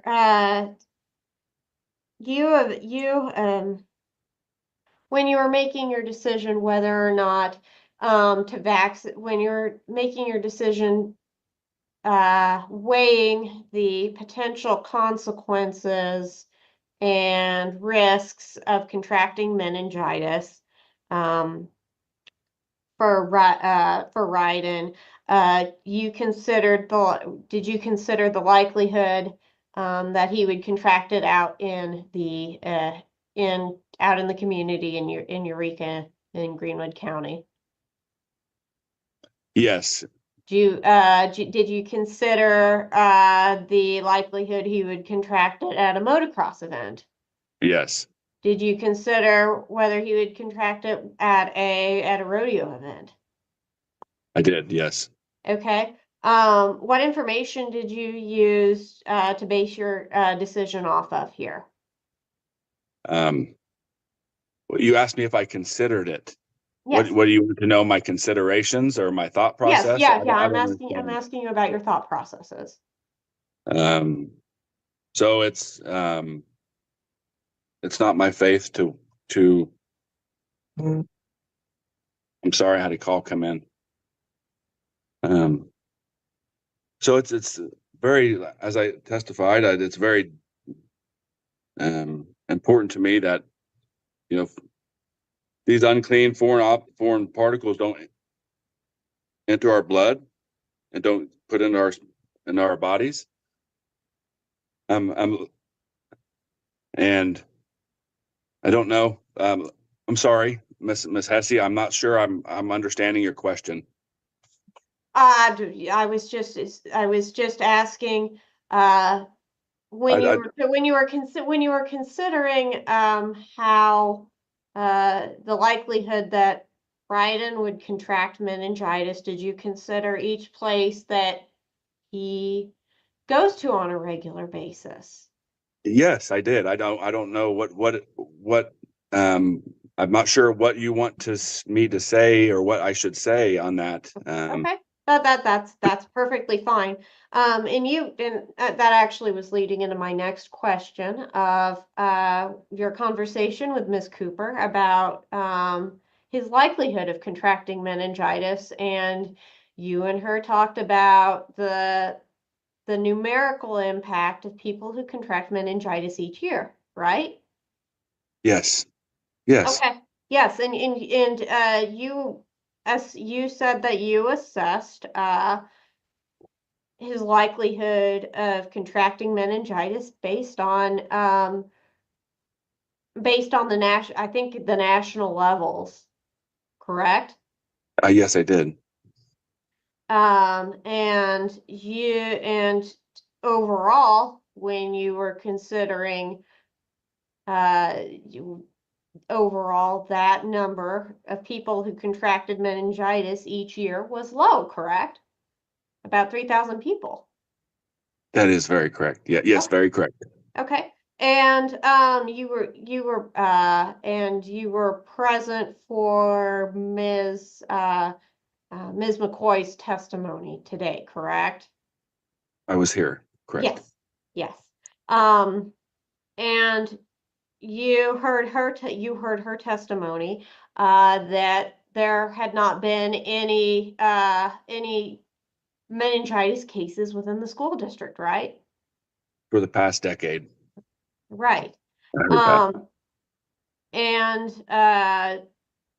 you aren't aware, and prior to today, you weren't aware of any cases of meningitis in the state of Kansas, correct? Would that be fair to say?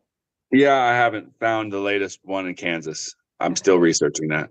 Okay. You don't think that there have been any outbreaks in the state of Kansas recently? I have not able to find any Okay. at this point. I'm still looking. So you say you haven't been able to find any, but you've been looking, right? Yeah. Okay. And you're not aware of any in any surrounding states, right? I'm not. But you've been looking. Yes. Okay. So you would say overall, your assessment of whether or not Ryden is likely to contract meningitis is low. Yes, it's very low. Okay. And you have developed a plan that would protect him in the event of an outbreak of meningitis, correct? Yes. So from there, when you take that into consideration, you've also weighed that along with your religious beliefs, correct? Yes. Yes. The religious beliefs yes. So, and you believe that he would, and you believe also, and you've also taken into consideration Ryden's overall general health. Yes, of course. Okay. And given that he's been relatively healthy, you believe that he would be that his overall likelihood of contracting meningitis is low. Yes. Yeah. It's not even. Yes. Okay. And you, I don't believe I have any other questions at this time. Mr. Thatcher, is it fair to say, since your divorce and as it relates to issues with your children, the relationship between you and Shauna has been fairly contentious and litigious at times? I'm not sure what that means. There have been a lot of issues you've had with disagreeing on things that involve your children. We both have. Right. Particularly, it started with Sheldon and related to his activities, correct? Oh, just the normal stuff. I don't know exactly when it started, Your Honor. As far as the legal, coming to see you, I'd have to go back and see what was on, what was the motion for. But Sean and I have our own. We have a blended family, and we have our relationship, and we work through things. And sometimes that they're not able to, and maybe you'll see those, and so maybe that's what you're talking about now. Well, do you remember seeing Jeannie Erickson for mediation back It was in very brief. 2022?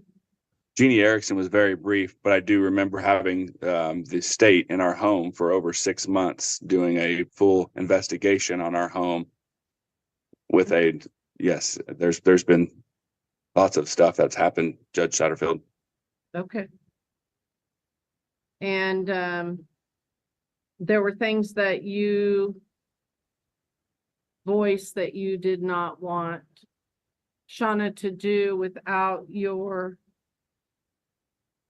permission or agreement, such as baptizing Sheldon or allowing Sheldon to bull ride at rodeos and things of that nature, correct? There were objections you had.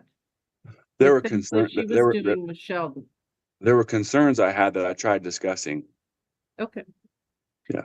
And there was a recommendation by Miss Erickson that the children at age 12 be allowed to choose to participate in one competitive sport at a time, with the exception of bull riding and perhaps competitive motocross, as both can lead to disfiguring injuries such that both parents must consent to those.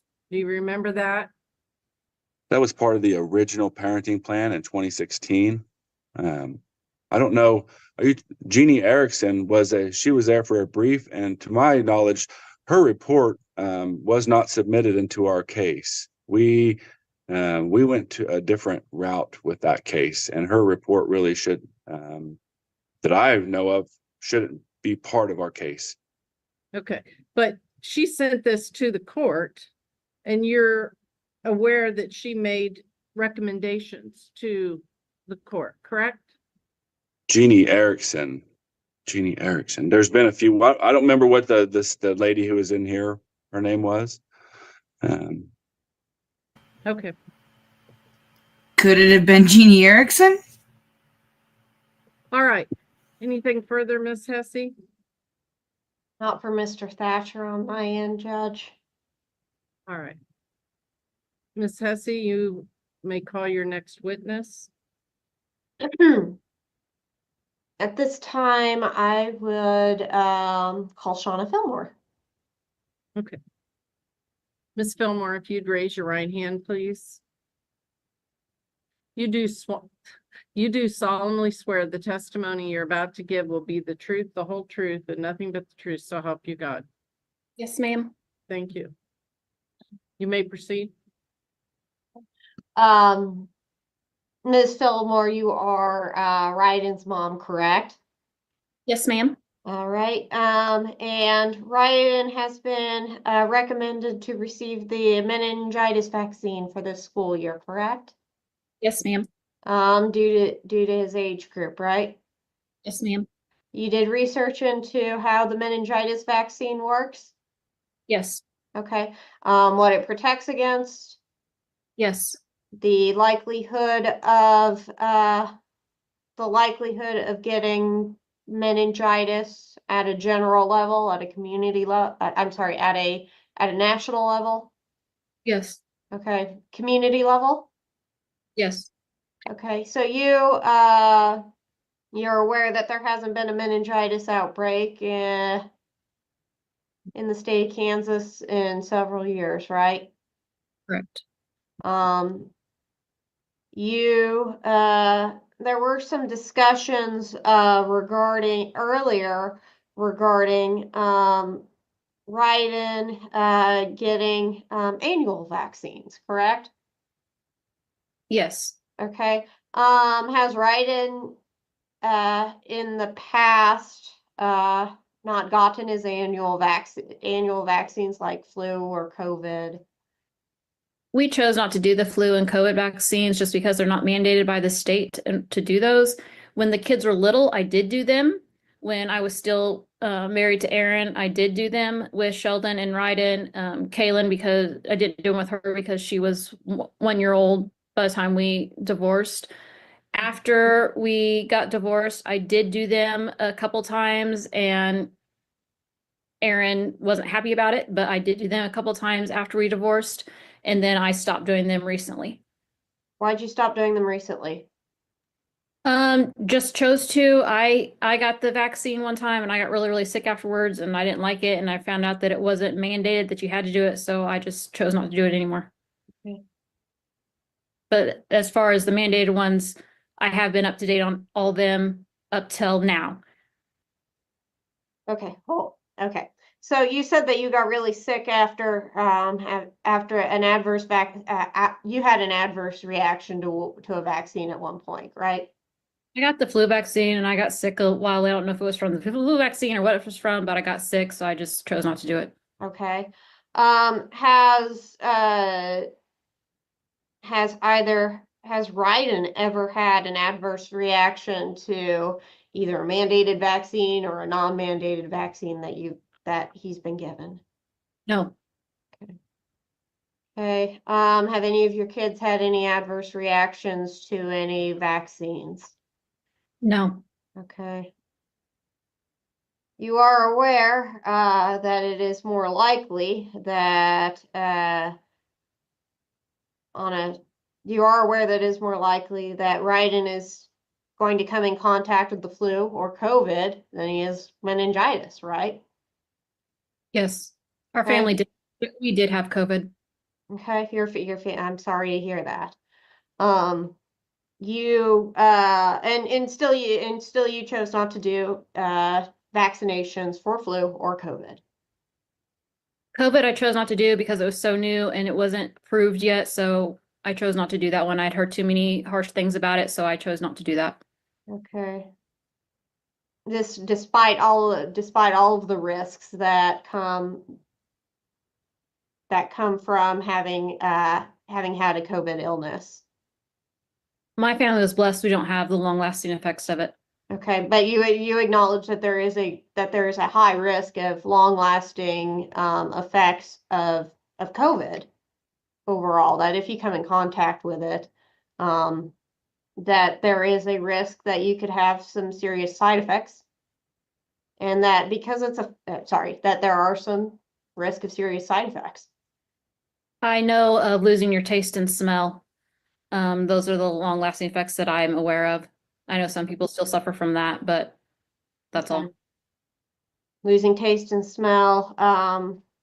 You're aware that there's still ongoing studies regarding long COVID and the effects that could have on people's overall general health.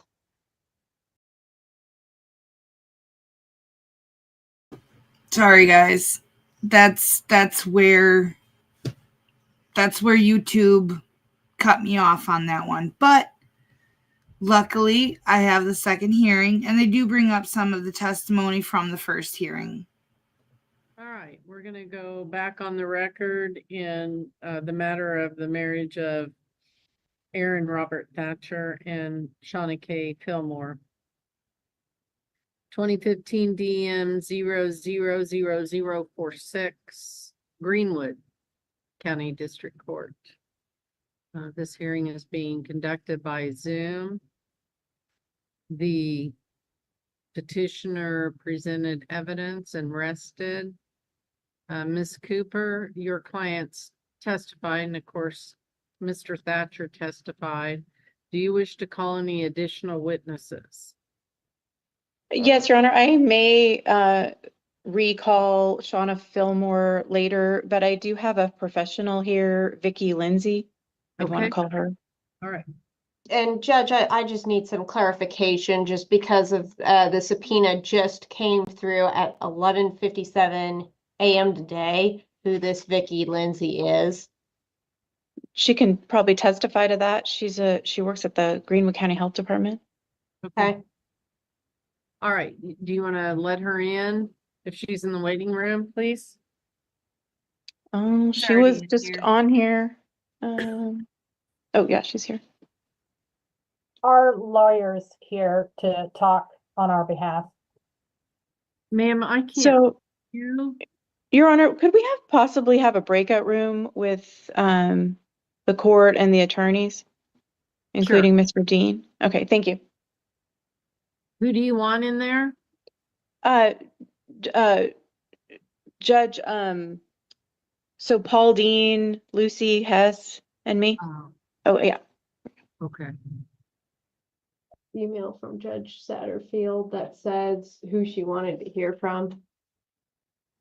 You are not on mute, Lucy. Vicky, I believe the judge is coming in and I think she's, Judge, was she gonna put that on the record? Your Honor, you gonna put that on the record, or can myself and the two health department ladies leave the meeting now? I'm not going to call them as witnesses at this point. Okay. Vicky, you and the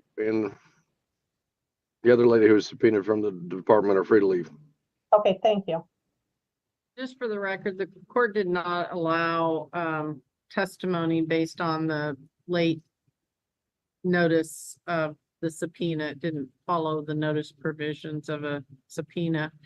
So I'm not going to allow them to testify. Okay. And Your Honor, I take it I may leave the meeting at this time? Thank you. Thank you, Paul. Thank you, everybody. Have a good day.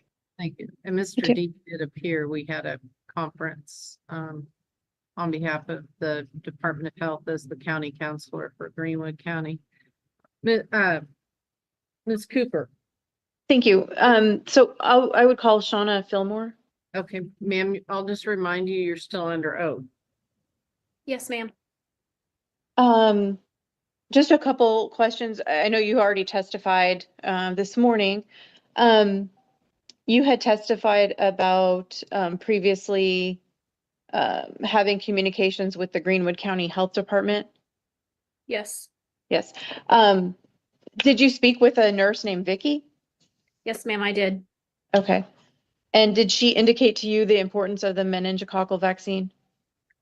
Her words to me, out of all the vaccines that are given to kids, she Objection would. is calling for hearsay. I think it's been asked and answered, sustained. It is in the record, however. Okay. So that that she would give this one, right? You had testified to that previously? Yes, ma'am.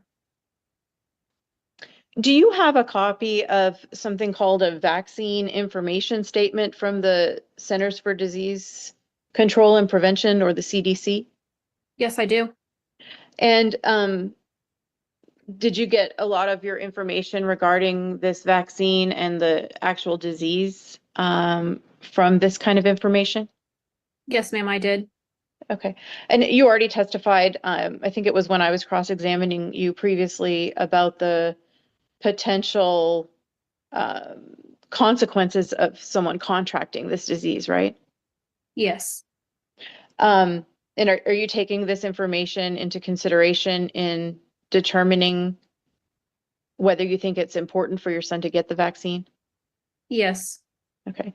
And you had testified previously about other vaccines that you consider less important. Yes, the ones that aren't mandated by the health department or by the state, I don't consider as important as the ones that are.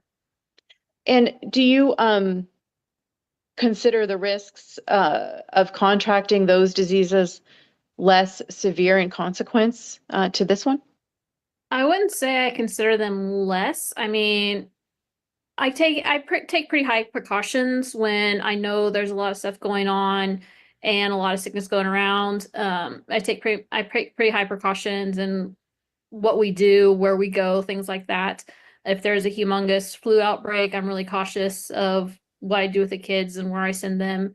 And if they show any signs of sickness or anything, I keep them home. I don't send them. Even if they have like a low grade fever, I won't send them.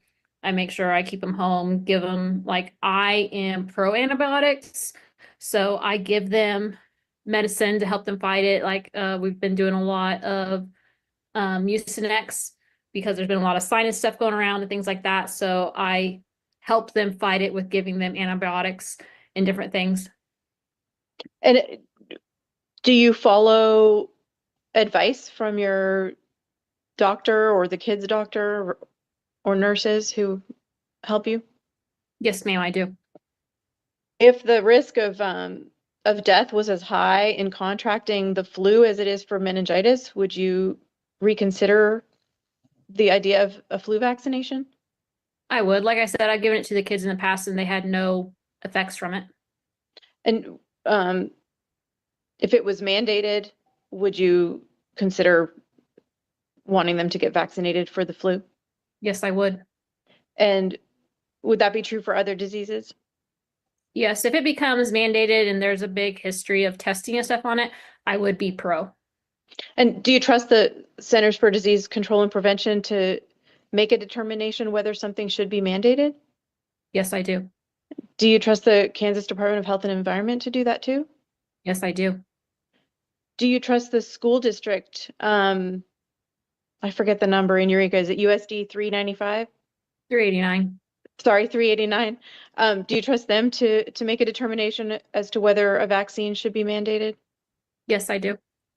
Are you moving to admit respondents A, I am, Your Honor. There's Judge, I haven't even seen what a respondent's A is. Okay. It should have come through. It's from the Centers for Disease Control and Prevention. It's called a vaccination information statement, I think the word is. Yeah.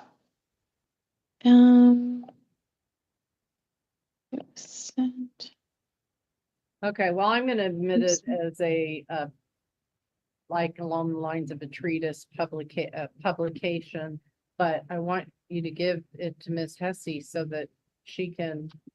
Sure. I'm just putting it on the record that I have not even had an opportunity. I'm objecting to this on the basis of hearsay, on the basis, and also on the basis that I've not even had an opportunity to review what the contents of this proposed exhibit is, and we are in the middle of testimony right now. It impairs my client's ability to effectively cross-examine, to effectively put on a case. So I'm just relaying my objection for the record. Okay, well, your client somehow is familiar with it because he's testified about it. Right. I just get it sent. I am going to admit it as a publication. I've kind of relaxed a little bit, I guess, the civil procedure with regard to just sort of letting the parties testify as to what they've relied upon in making decisions or judgments or their position, either way, for either one of them. And so. Well, it can, so Judge, again, also lack of foundation. We can't admit it as a treatise. As a publication. As a publication. I mean, its effect on the listener is one thing, Whether it is fact is another. Well, I pretty much think a CDC publication is legitimate for the court to admit as an official publication on these matters. So, but I do want her to have it. I'm not sure why she didn't get it. And I don't know either. I'm sending it again right now. Okay. A couple quick questions for Ms. Fillmore. Yes, So ma'am. with regard to respondents A, which I have admitted, in paragraph 5, it talks about an allergic reaction. Is Ryden allergic to anything that you're aware of? Any medications or anything? Does he have ongoing allergies? No, ma'am, he does not. Okay. And then you said that Sheldon is going to go to college in the fall. Is that right? Yes, he's enrolled in college in the fall. And you said he's going to stay in a dorm. Is that at K-State or where is he headed to? He's headed to Fort Scott Community College. Okay. Gonna stay in the dorms there. Okay. Do you know if Ryden has any intention or desire, given how well he does in school, to go to college? Ryden's at the age he's kind of back and forth right now. Objection to relevance. This is asking for consideration of it's asking, well, on relevance and also speculation. It's asking about a question that for a decision a child's going to make by the age of majority. The question right now is whether or not the child gets a vaccination, Judge. You're objecting to the judge's questions? Bold move. Let's see how it works out. Well, I think part of the reason they're doing it at a younger age is to prepare them for any exposure, including college dormitories where it's most consistently an epidemic. And so they've got the oldest child that is going to college and going to be in a dorm. And I'm simply asking whether Ryden's expressed or her or Aaron have discussed any college plans for him that might include a dormitory. So I will ask that if I don't want you to speculate, just if he's expressed an interest to you or you and Aaron have spoken about any possible college preferences for him.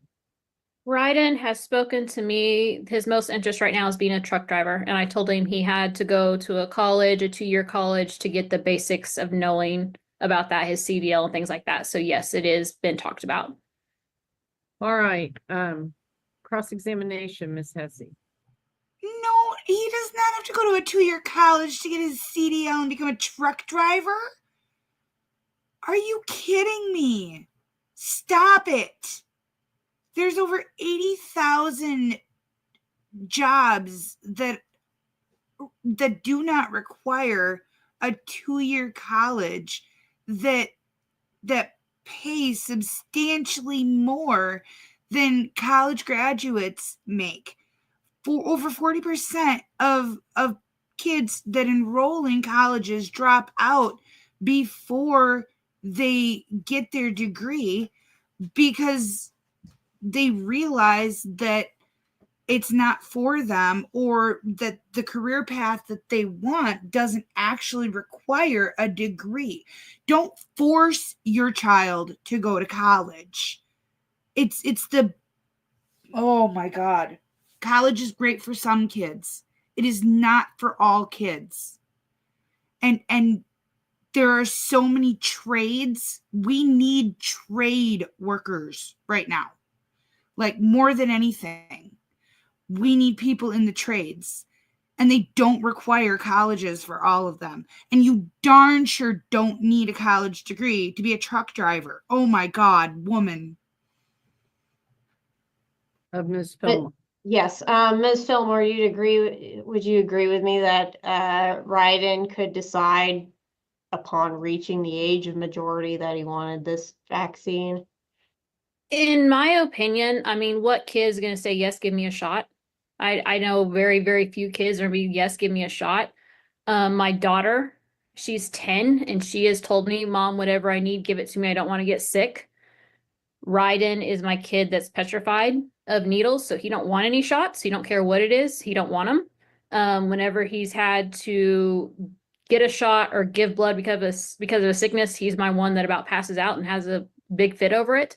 So what kid is going to say, yes, give me a shot? Okay. So you said that, you provided testimony earlier that a nurse at the health department told you that the meningitis vaccine was the one that she'd give above all others. Is she a personal friend of yours? No, she is not. Yeah. She, do you think she was, relaying a personal opinion in that matter? I'm not sure. I don't know her. I mean, I've seen her not even a handful of times. I just called her and told her who I was and asked her what she felt her importance of the meningitis vaccine was, and that's what she told me. Okay. Thank you. So you just took this, so you took her word over took her word into consideration with everybody else. The fact that she's a health nurse and deals with a lot of things, yes, I took her opinion very highly.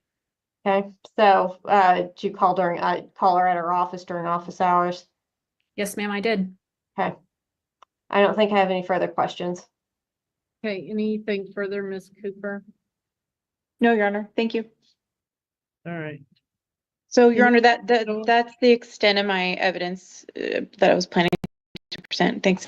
Thank you. Ms. Hesse, any rebuttal witnesses? No rebuttal witnesses at this time, Your Honor. Okay. Does counsel wish to make argument? Yes, Judge. All right, you may proceed. Judge, the court's duty is to make rulings based on what the evidence is before it and what the law is. The court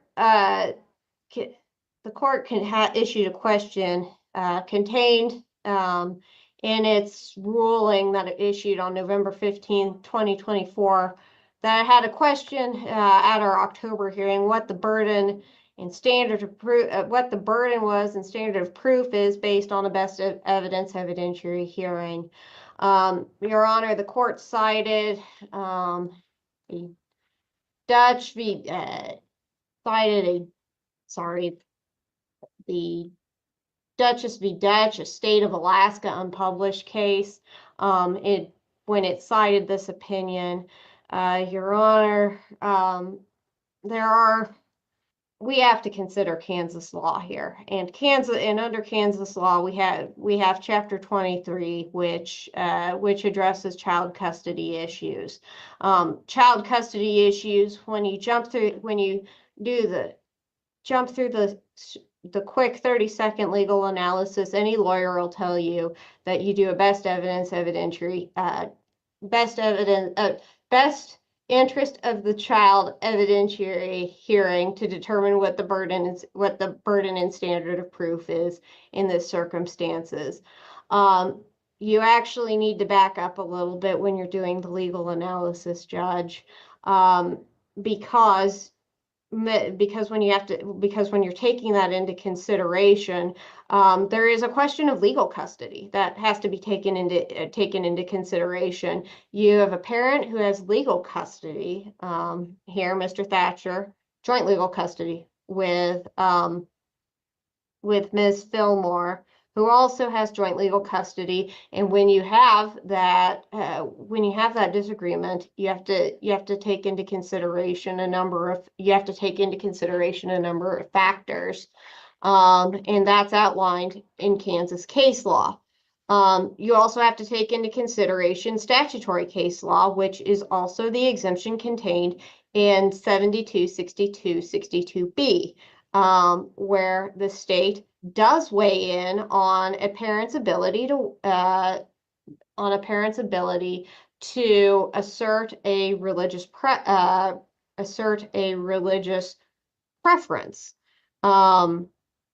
In this case, Mr. Thatcher has asserted his religious preference. That's unquestioned. That's on the record. You also have to consider state law, case law, Harrison versus Tauheed, when you are considering questions of legal custody. You can't allow the parent with the other, you can't allow a parent with a differing religious preference to override the other parent's decision. So, Judge, when we take into consideration your ruling this morning, was that Mr. Thatcher is the one with the burden of proof in this situation, to show that the child shouldn't be vaccinated. Your Honor, our position throughout this case is that on the legal question that it is Ms. Fillmore's job as the move-in to meet her burden of proof. Operating under the court's rationale here that Mr. Thatcher is the one with the burden of proof, we'd argue that we've met the burden of proof in this situation. The state has imposed an obligation, file the form, state that there's a religious exemption. We did that. The state's not supposed to question the validity per case law. Ms., you also have the testimony provided by Ms. McCoy. She noted that she was here as a school representative, that the state mandates that USD 389 allows students to attend school who have entered a religious exemption form. So because Mr. Thatcher has entered a religious exemption form on Ryden's behalf, he's met that burden. She's also testified that there are other kids in this school who have submitted the religious exemption form, who are going to be allowed to attend the school. She noted that the overall risk. She also noted that the overall risk of occurrence of meningitis in the community was low. It was over a decade ago. There were no active outbreaks in Kansas that she was aware of, and that the overall risk to him was low. And I believe both parents acknowledged the overall risk likelihood of getting meningitis in this situation was low. No, the parties didn't. The parties acknowledged the what would happen if he were to if Brian were to get meningitis, what the likelihood of problems would be. But the question here is whether or not there was a low likelihood of occurrence of outbreak in the community. Your Honor, when we consider risk assessment overall, it's clear that Mr. Thatcher did consider a number of risks when he was considering whether or not he was considering he wanted to vaccinate his child or not. He did consider the overall national likelihood of contracting meningitis. He considered his religious objection, and he also considered the actions he would take in light of his religious objection to continue to assure the safety of Ryden in the event that there was a meningitis outbreak, namely that he would keep Ryden home from school. He would continue with Ryden's education, and that he would continue making sure his needs were met. it said, Your Honor, it also sounds like that the risk of contracting meningitis overall is low, and the based on the based on the communities he mingles with, be it in the motocross community and to a lesser extent in the rodeo community. It appears that both parents, when they are considering whether or not a child is supposed to participate in one event or another, they take into consideration active and inactive risks. Your Honor, when you consider what the obligation is whether or not Ryden is able to attend school. One, he is. He'd be able to attend school. Two, the overall risk of contracting meningitis being low.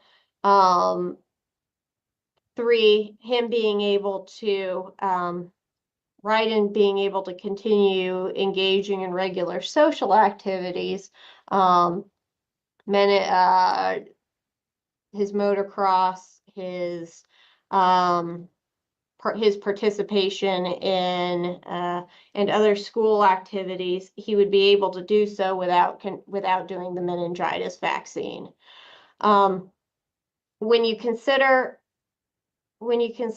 what Ms. Fillmore has taken into consideration in regards to vaccine, it sounds like she's trying to make her decision based on the best available information she has to her, which credit to both parents, they both do that. Except for yours only relied on Google and only relied on things that supported his own bias. So, I think I'm on her side. She seemed to be emphasizing the meningitis vaccine mainly because it was mandated by the state. Again, this is where you run into the state where you have the guidance provided by medical professionals versus what is legally required to under the laws to not get a meningitis vaccine. She stated that she hadn't provided the flu vaccine because it wasn't required. She was doing the meningitis vaccine because it was, and that she heard from somebody else that it would be the one that they should get, if anything, out at all.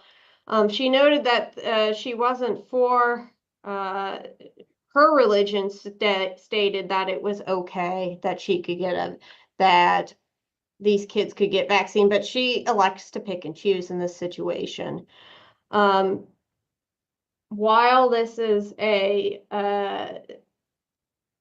Your Honor, essentially by siding with the mother in this situation would be erroneous. The state has already given father the ability to assert that religious exemption. And when you take that religious exemption in the context of a best interest, when you take the religious exemption in the context of the best interest analysis, you have to give it the appropriate weight that it deserves. The state has given it via legislation a much higher weight by allowing the parents to make this statement to the school, and the school continuing to honor this religious exemption. Your Honor, overall, when you consider Ryden's best interest, there's a low likelihood of occurrence of meningitis in the community. Ryden's overall a very healthy child, whose ability to maintain a reasonable standard of health would not be impeded by whose ability to participate in social activities would not be impeded by him not getting the vaccine. 3, his parents would be able to adequately protect him in light of an outbreak, a meningitis outbreak. When you take all of that into consideration, ultimately, Your Honor, I do believe at this point, Mr. Thatcher, based on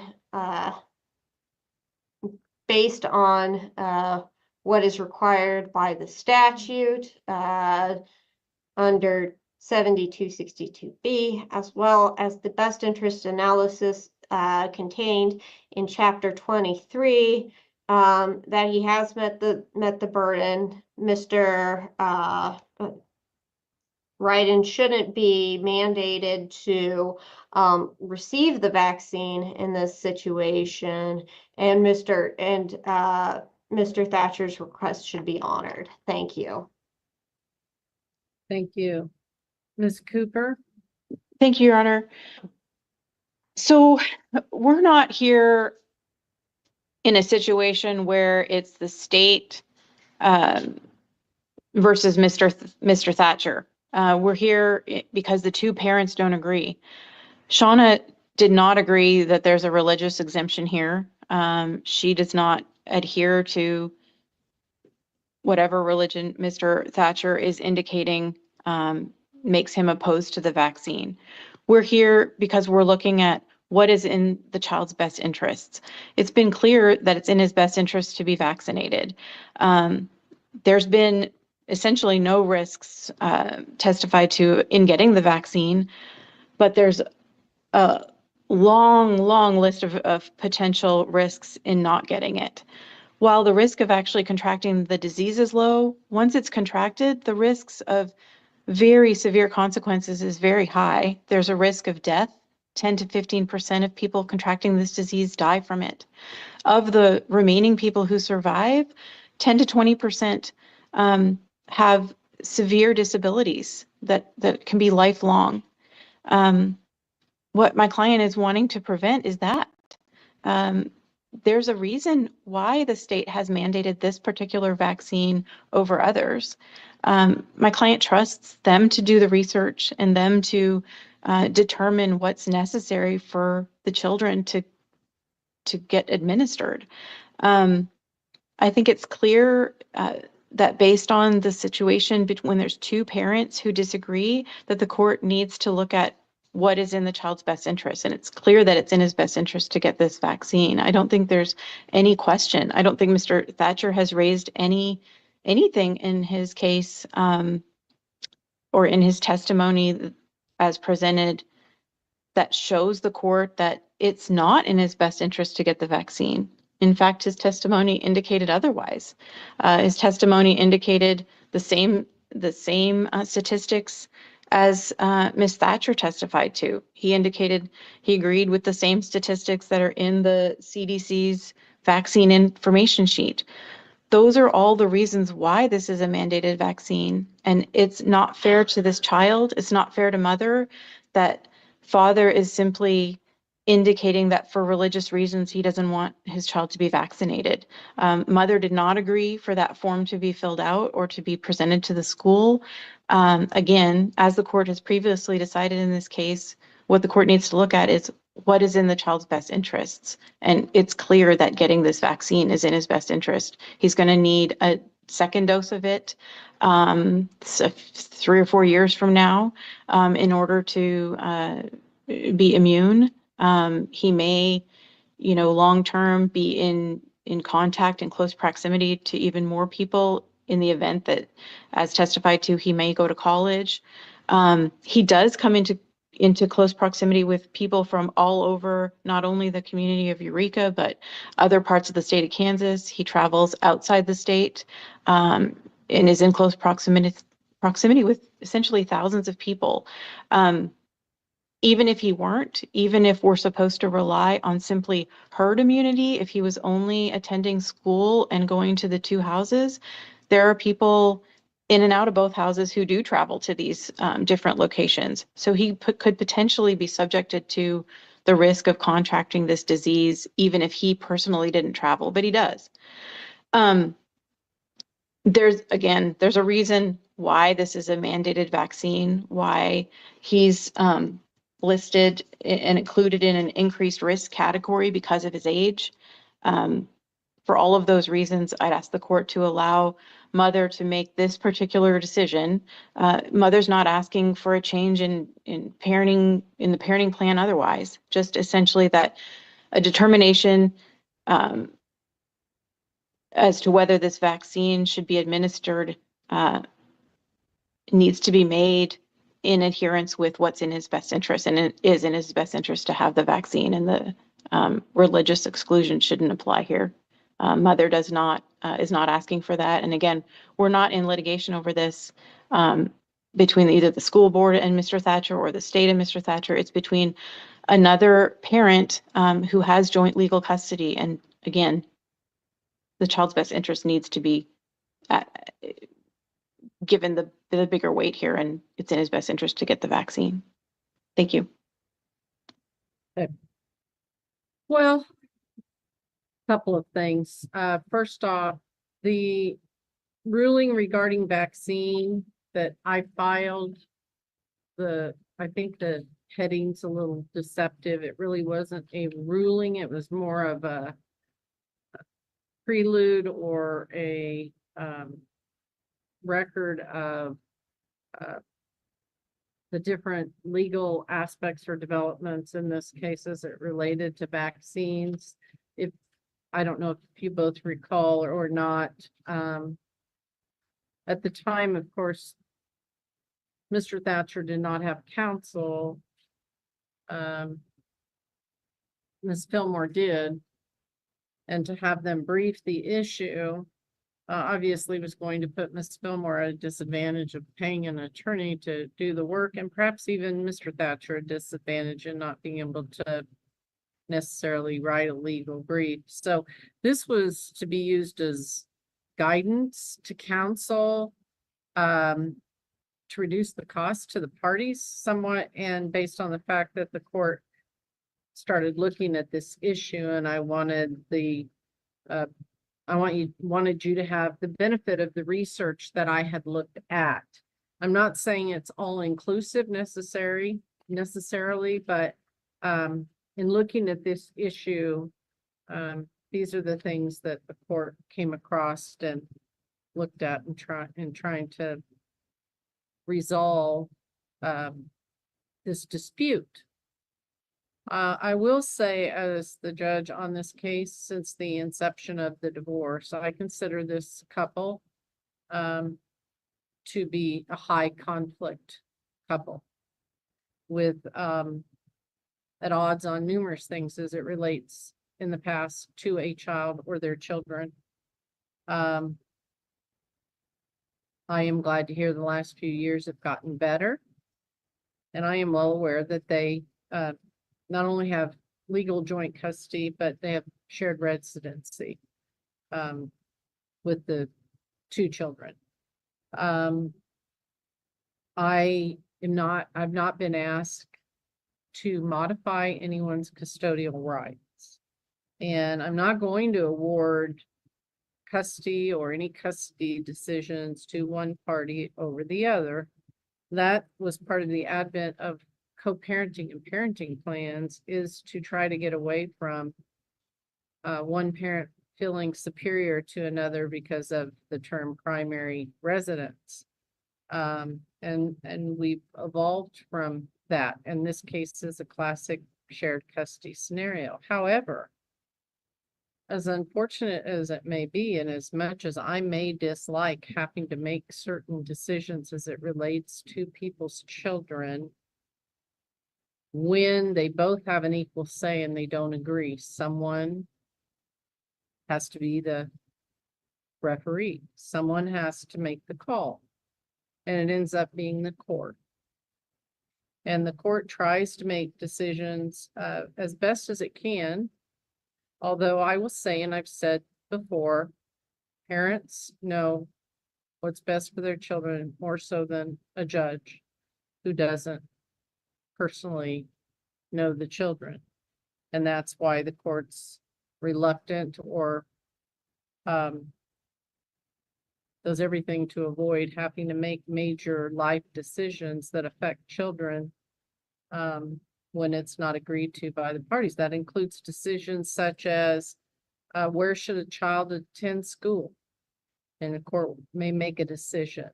That has to do with where should a child live if one parent moves out of state.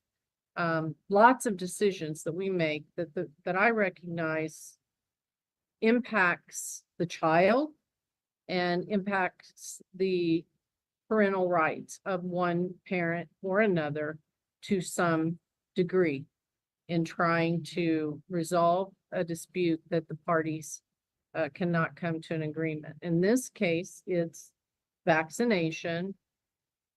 I had expected to see more of this with COVID and parents disagreeing in that regard. However, as we've stated, that was a vaccine that there wasn't time to study the difference between the vaccine for children versus adults. Originally, there wasn't a vaccine for children. I mean, that was an epidemic that presented a need for an urgent response to things, and it wasn't mandated by the state and wasn't even FDA approved. This is a vaccine that has been mandated by the state. CDC recommends it. The states make their own individual decisions on public schools and what's required. And presumably colleges can do the same. They can say you can't live in a dormitory that's operated and run by the college if you don't have this vaccination. There is an exemption. There's no question about that. I'm not questioning Mr. Thatcher's religious beliefs whatsoever. However, I will say they did not share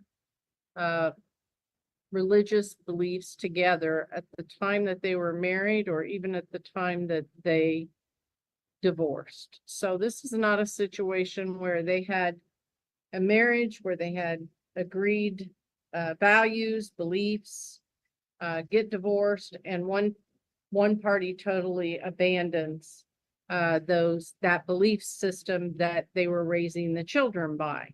This is something, as Mr. Thatcher has mentioned, has developed in the last 2 to 3 years that he is exposing his children to and that he strongly believes in. I don't question those beliefs. However, I don't think just because he has certain religious beliefs, it automatically means that anything related to decisions involving his beliefs are necessarily in the children's best interest. You've asked me to make the decision, and I am going to make the decision. I'm going to make the decision based on this. The court believes that, like any other types of disease, measles, for instance, tuberculosis, in 2005, they discontinued mass vaccination or mandatory vaccinations across the country with TB. We just recently saw where Wyandotte County had an outbreak of TB. The reason we don't see these diseases more prominently within our smaller communities or our communities is because of vaccinations. And the immunity even to those who aren't vaccinated because of the large population of people who are Say it ain't so, Judge. vaccinated. The state has adopted this as a mandatory vaccine. I understand that there is a religious objection, but I think that the medical basis for it is sound. With regard to the CDC, I am not willing as a judge in this case. I don't care how low the statistics are when you multiply it out based on population. I'm not willing to take one chance that one of their children, specifically Ryden that we're talking about right now, would get meningitis and be affected by it. I'm not willing to take any risk whatsoever as the judge in this case and be responsible for ordering that he not have a vaccine as not necessarily in his best interest and him sustaining a lifelong disability or death if he contracted it as a result of not allowing the vaccine as requested by mother. He is traveling regularly with both parents to competitions that frankly are both kind of high risk activities, motocross, rodeo. I mean, they're already kind of engaged in high risk activities with the consent of both parents. But be that as it may, I think that the risk to him, if contracted, is much greater than any risk of him being inoculated. He has no history of severe allergic reactions to anything. This is not a live virus. He does not have any illnesses that I've been advised of that could compromise him because of his immunity system if he is vaccinated. And I frankly, if you're asking me to make the decision as you have, and I am making the decision, I am not willing to run any risk of him having meningitis now or in the future, or whether or not he goes to college. And I do think he's exposed to a lot more kids by rodeo, by motocross, by those types of things where you're staying overnight and you're sharing bathrooms, whatever the case may be. So I'm relying on the CDC recommendations, the mandate by the state, the history of these parties that includes all the other kids being vaccinated and him being vaccinated for everything but this particular vaccine, and find that it is in his best interest to be vaccinated. Now, Ms. Fillmore, I do not want you to go take him to the doctor until an order has been filed and the appeal time has ran in this case. Yes, ma'am. I am fully aware that the Court of Appeals or the Supreme Court may not agree with me and my rationale whatsoever. And there may be one factor that predominates over all factors. I'm well aware of that people certainly could take issue with my ruling today, and that perhaps even higher courts could take issue with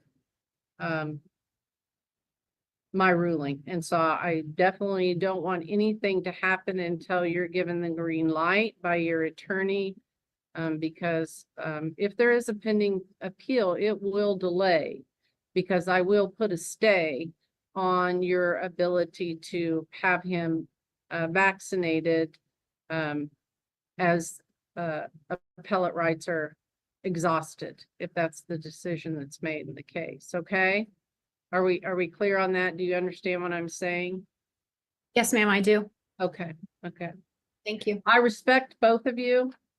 But like I said, as much as I dread making some decisions about people's children.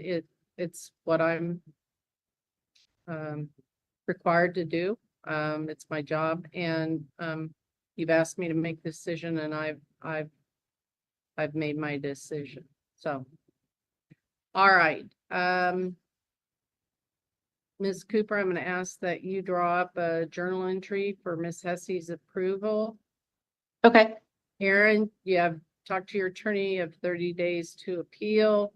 I do appreciate Ms. Fillmore not doing anything that the doctor said she could when she knew that Aaron's wishes were not to have him vaccinated.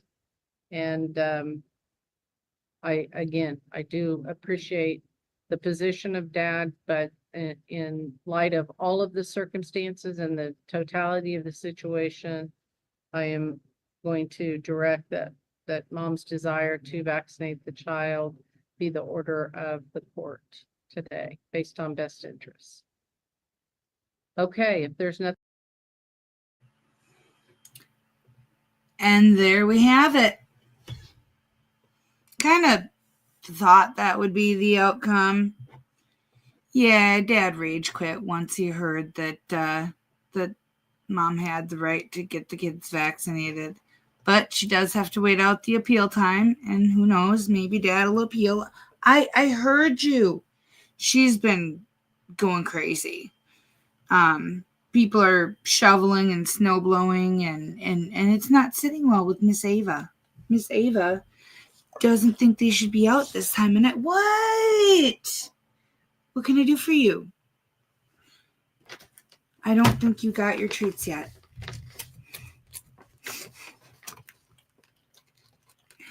I don't think we did this, did we? And if we did, it's okay.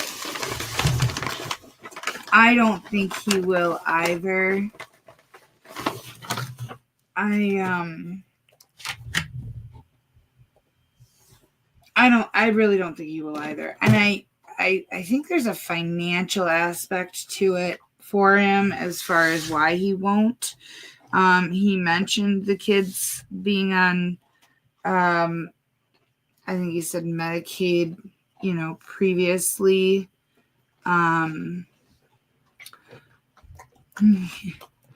Oh, you're a good girl. Yes, you are. There. Passed it along for ya. I don't know what a keener shovelers are the worst. Keener? I don't know what that is. Yeah. We all love doggos. We love our Ava. She's the bestest. She's so pretty. And she's such a good conversationalist. She really is. All right, guys. Oh, excuse me. Oh, a go-getter. A jet setter, go-getter. Yeah. Well, in this instant, it's a late go-getter because the storm's been going on for a while. Oh, that's what I thought. I thought I dropped something. I was looking for what I dropped, and here it was a kitty joining us. She's like, I heard the word treats. This is Bandit, my baby, my love, my perfect angel. The absolute bestest thing in the whole wide world. I love her. I don't think I've ever loved any animal as much as I love Bandit. Oh, I've got a company that comes and does mine.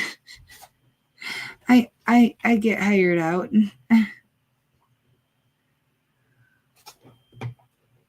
Oh, Mickey's a very smart doggo.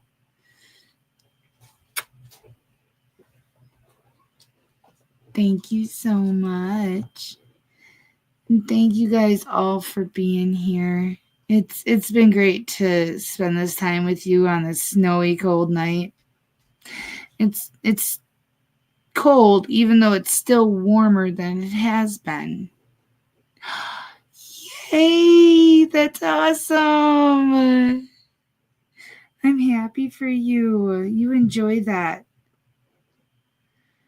All right, guys. I love you all so much.